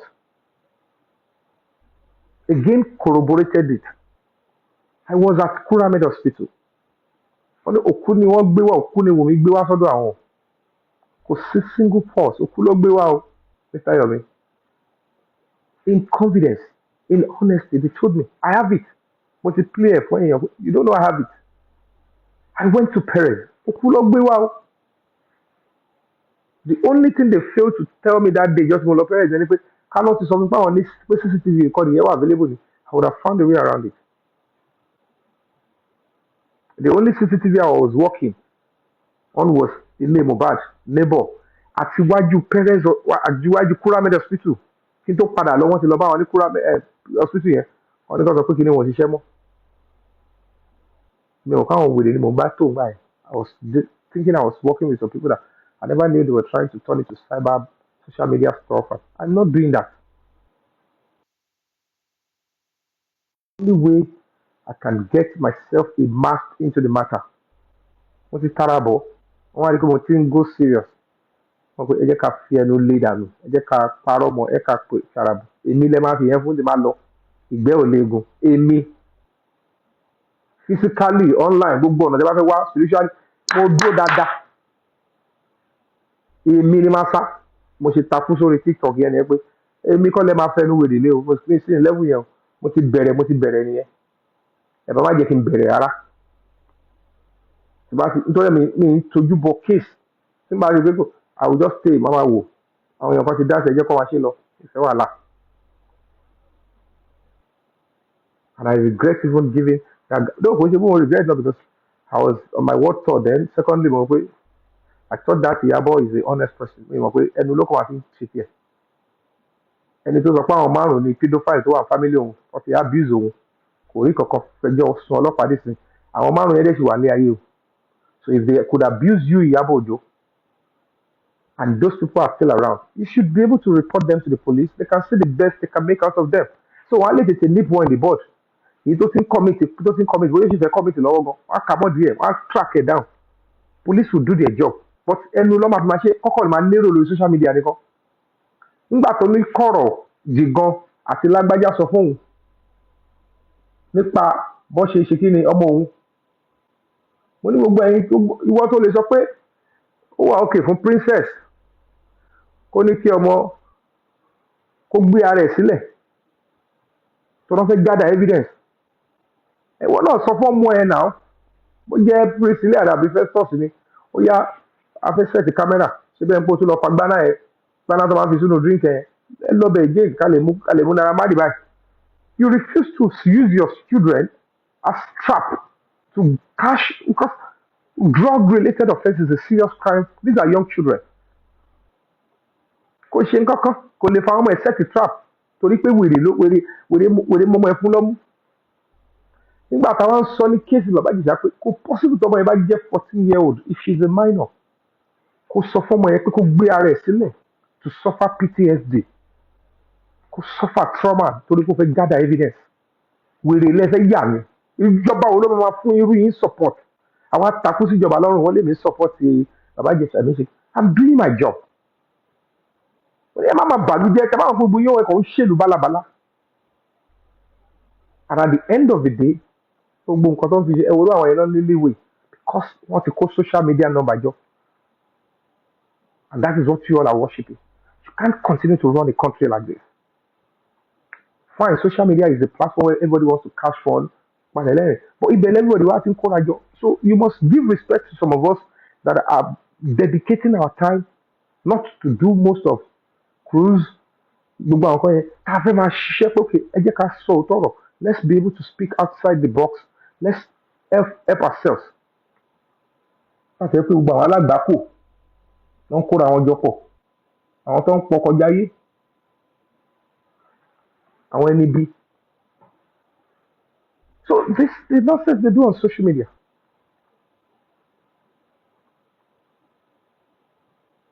ẹ bá lè wọ òrò kó bó wọn kì í ọ̀nlọ́mọ tòsí wọ́n bá wọ Kenya wọ́n wọ Tanzania wọ́n wọ Chupanchu wọ́n wọ Yemeturu bẹ̀rẹ̀ sí lọ́lọ́kọ wọ́n ti borúkọ jẹ́ forúkọ tó dé ìyàwó wèrè ṣe fẹ́ àná burúkú ni ò ṣe ní láti rí ṣé mọ ìyá ọmọ yẹn ṣá àlàáfíà fún ẹbí tó ti lọ mú ìyàwó yìí wọ́n yà sí àrùn jìnnà nítorí gbédè wa wọ́n gbọ́n bí wèrè nígbà tí WhatsApp chat ti jáde ọkọ̀ làlà kúkú lẹ̀lẹ̀ àbúrò àwọn yẹn mọ́ ọlọ́run ló mọ róòlù tó play gbogbo wọn ti wọ́n dànù. So Mohbad's case is progressing. The only difference is that àwọn wèrè yìí wọ́n ti hijack his social media space and some media. Báwa náà nígbà fún wọn. Let me see if I have the update so that we can. So let's continue to.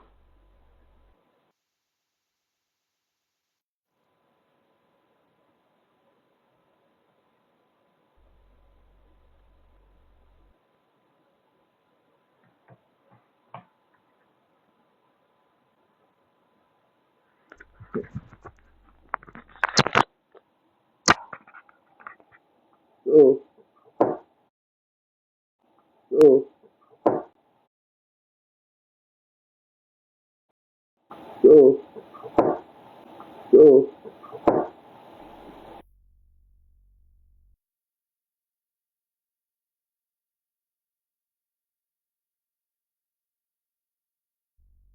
So please continue to support Break the Silence Foundation.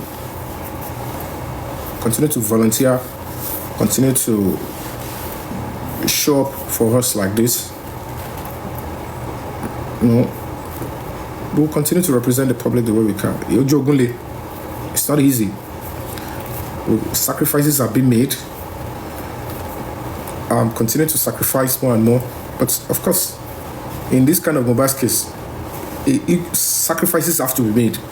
Because àwọn ẹ̀jẹ̀ ti dalẹ̀ wọ́n ṣiṣẹ́ pẹ̀lú àwọn tó gbẹ̀mí ẹ̀ tó gba ẹ̀jẹ̀ àwọn ẹ̀jẹ̀ wọ́n ṣiṣẹ́ pẹ̀lú àwọn tó gba ẹ̀jẹ̀ pẹ̀lú àwọn ìkànnù ìjọba tó kàn ṣogun kékeré àwọn tó pa ọmọ yẹn wá dàbí ọba àwọn ló ń sọ fún wọn tó máa ṣe ọlọ́mọ ẹ̀ka yìí gba ọmọ lọ́wọ́ wa kó tún máa pàṣẹ fún wa ní ta máa ṣe lórí ọmọ ogun ńlá ni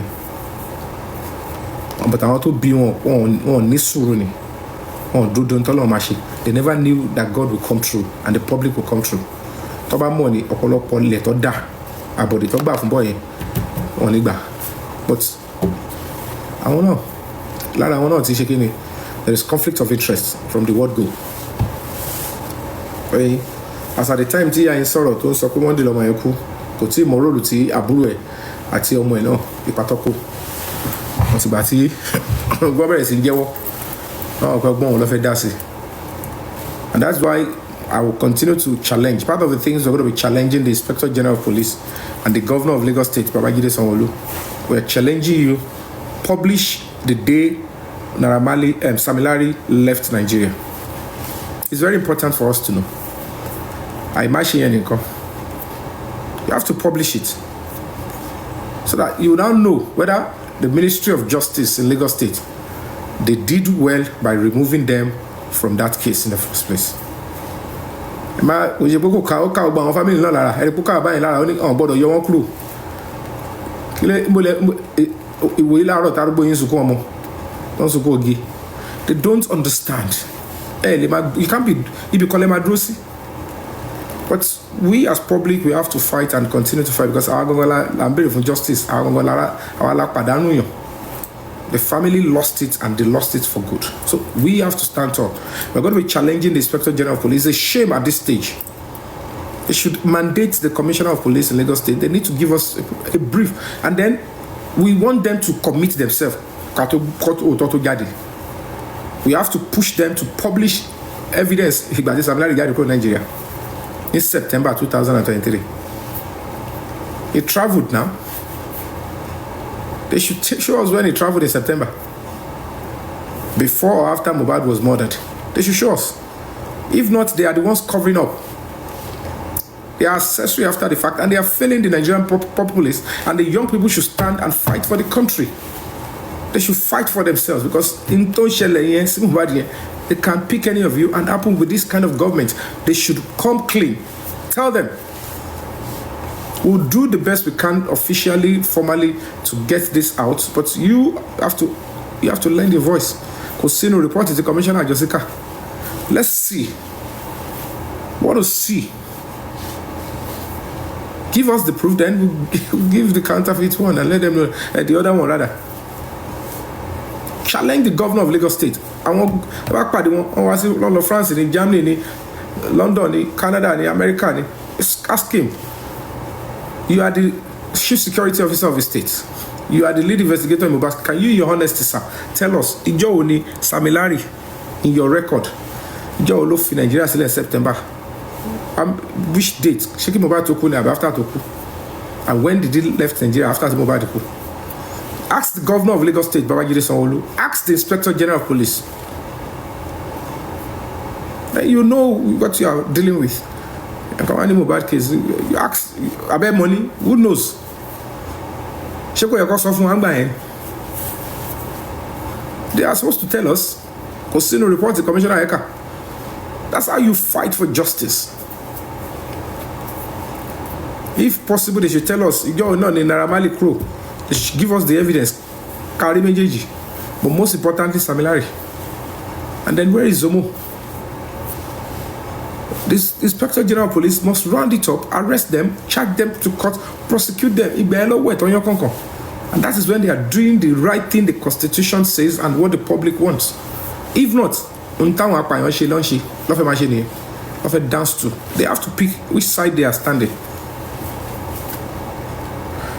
So, like guys, to those of you that believe in the cause of justice, we are at a critical stage of this stuff, and we need to move to Instagram. Coffee crow boom. I would advise, don't leave boom. Take time. More updates and more pursuits will be on Instagram.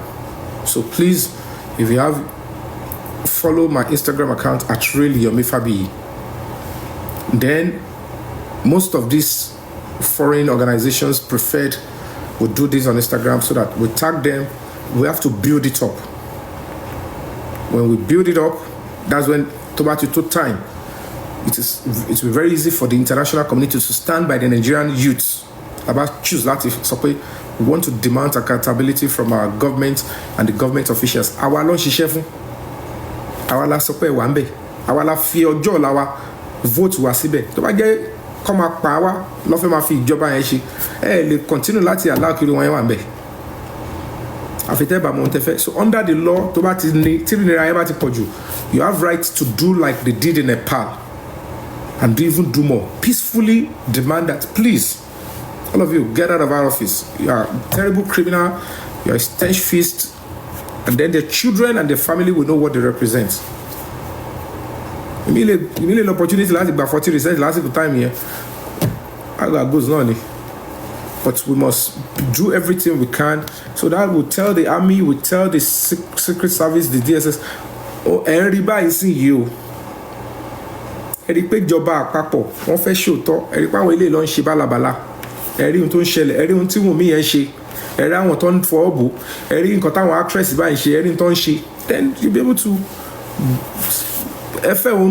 the world will see that you are genuinely doing the right thing. And it give long rope. So gbogbo kan lọ White House, Downing Street, àwọn share kini yẹn, you build up your case and don't be in a hurry.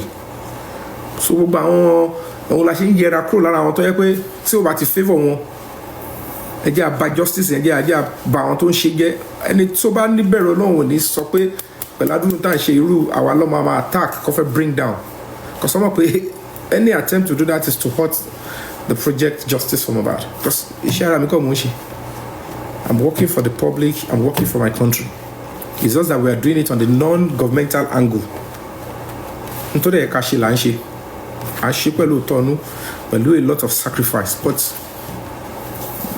it's not easy. So please, let's continue to stand by what is right, and I require to stop whoever that will insult you. I'm not called for that.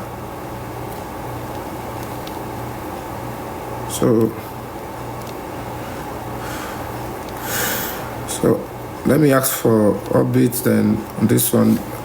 You know, I'm update they are inside the court and communication will be very slow because the phone will go to Dunju or they could seize or confiscate phones and stuff like that. But we are moving.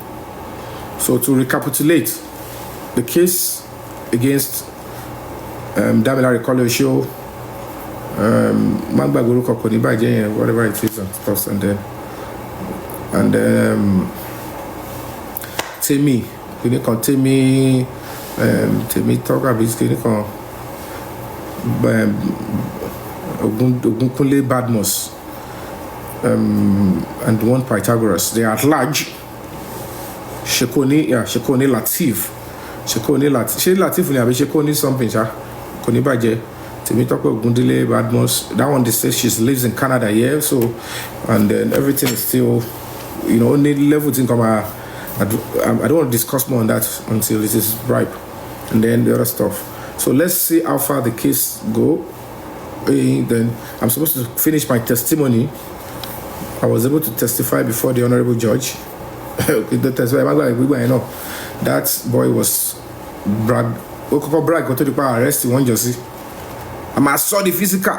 I'm going with a little book and want to be more at online. I'm going Yomi, I was there. So after I bob to the I want back bob mo tún padà tó bá wá court yẹn àwọn kiri kan ló máa gbé àwọn DSS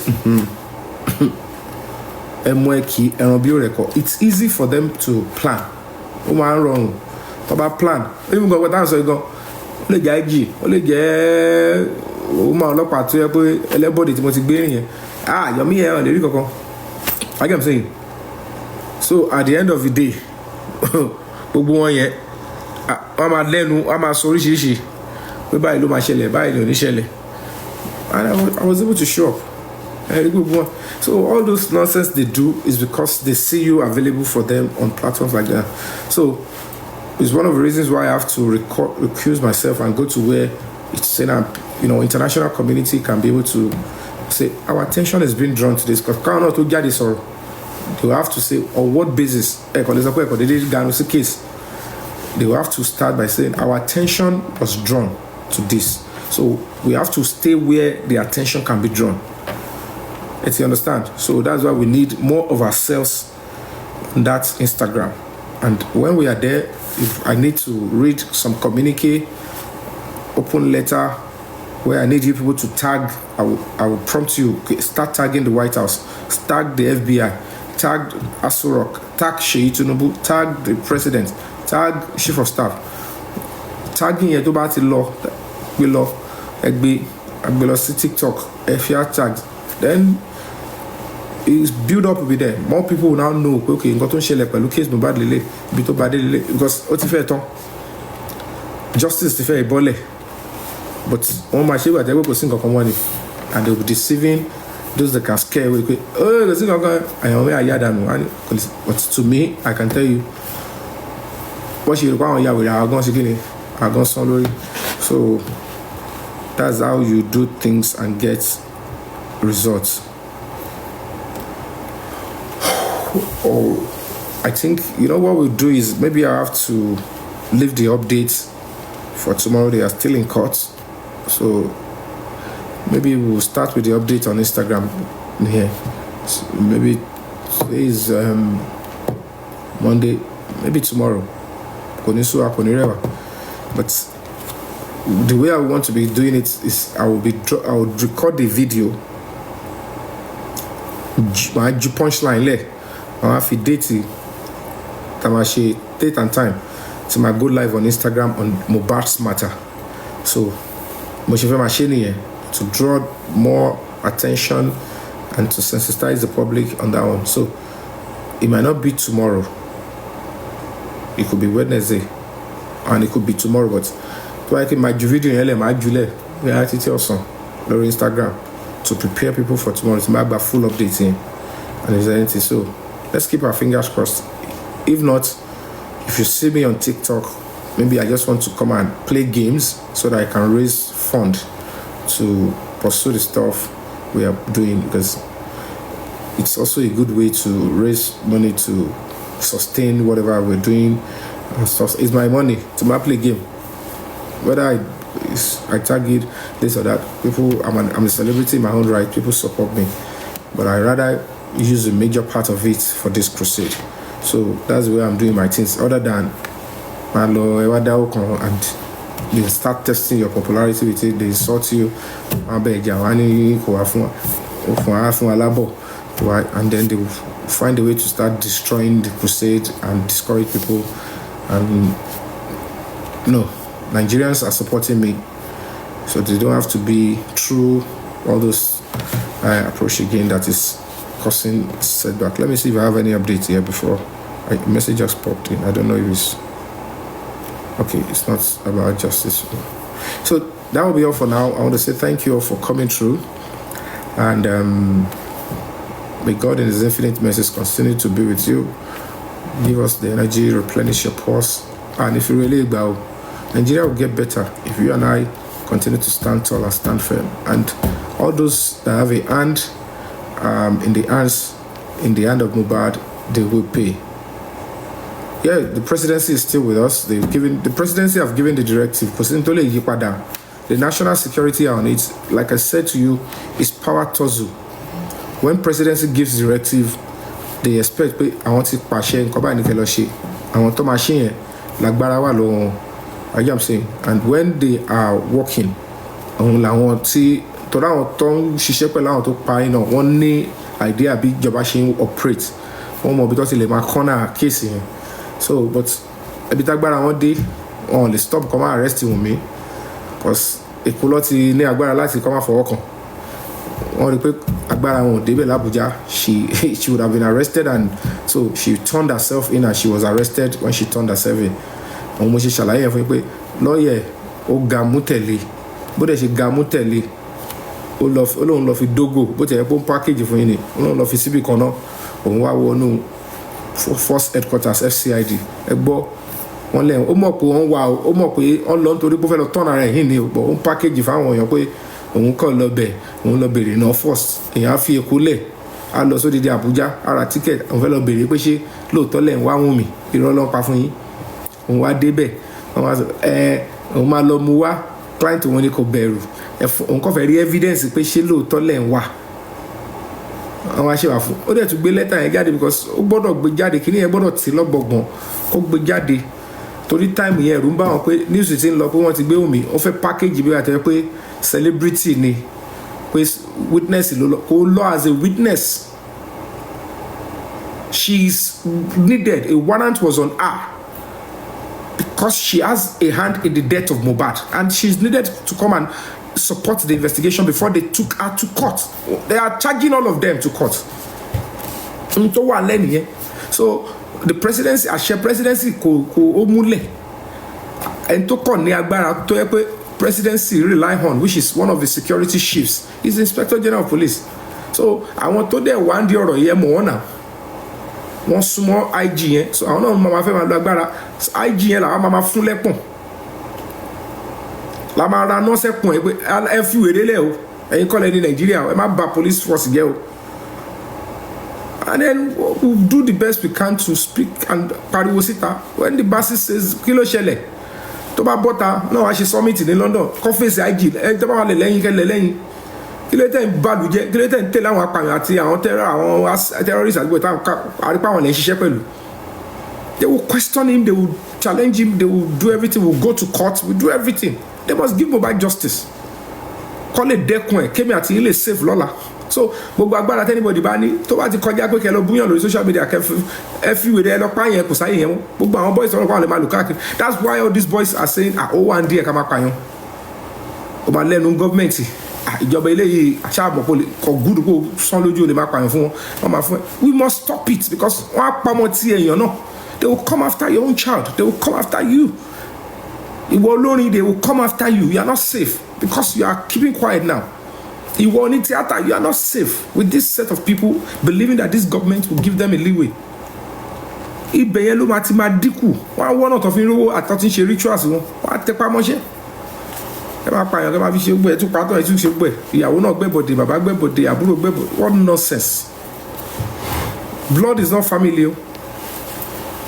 So nǹkan tí ó wà lẹ́nu yẹn kò ṣe pé presidency ò síbẹ̀ you should know àwọn tó wà ní ẹ̀ náà they are close, they are also close to this president all of that.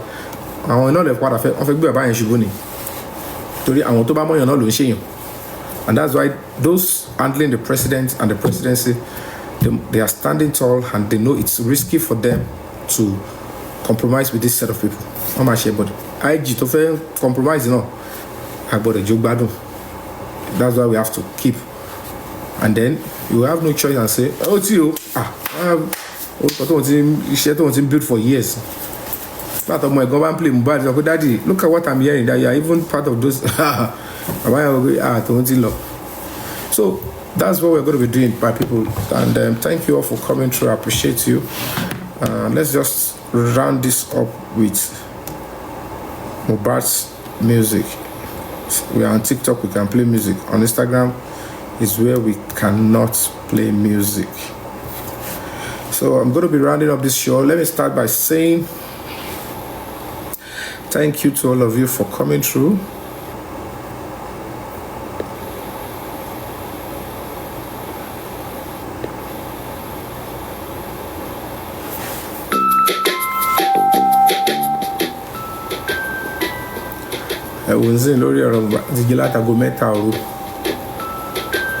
This is past 3 a.m. in Canada. So you can see the sacrifices. I thought I was going to be testifying. I have to now round this up and go back to bed. So ladies and gentlemen, I want to say thank you all for coming through. First and foremost, this is a round of applause to all of you that, you know, in the comment section, those that joined today. You can never know, you know, pain, sorrow. You will never face what Mohbad faced. None of your children will face it. None of your loved one will face it. But it's not just by praying alone. We must take actions to fight that. We don't want this in our society. It's our right to ask for it. So that's for you for coming through and standing tall from the word go up until now. It shall be counted for all of you. And of course, to all the senators of Break the Silence Foundation on this app, this is for you guys too. And our moderators, thank you for doing your diligent job. I'm sorry to have disturbed you this early. I want to say thank you for all you're doing for the cause of humanity. It shall be counted for you. Don't forget, the time to do things is when people are saying it can be done. When people are willing and not willing to do it. When they're saying it can be done. So that is when you should be able to do things, and we will be able to do this and get to the finishing line. And then of course to all the gifters and those that were the silent supporters that have been supporting, cooperating, you know, volunteering, donating, you know, doing everything to ensure that justice, you know, this human rights organization is on. We are progressing and we are making a headway. It shall be counted for all of you. That is what we mean and what we want for us as a society. We want more active human rights organizations. We want more people. It doesn't have to be Break the Silence Foundation. Look for any active human rights organization to be part of.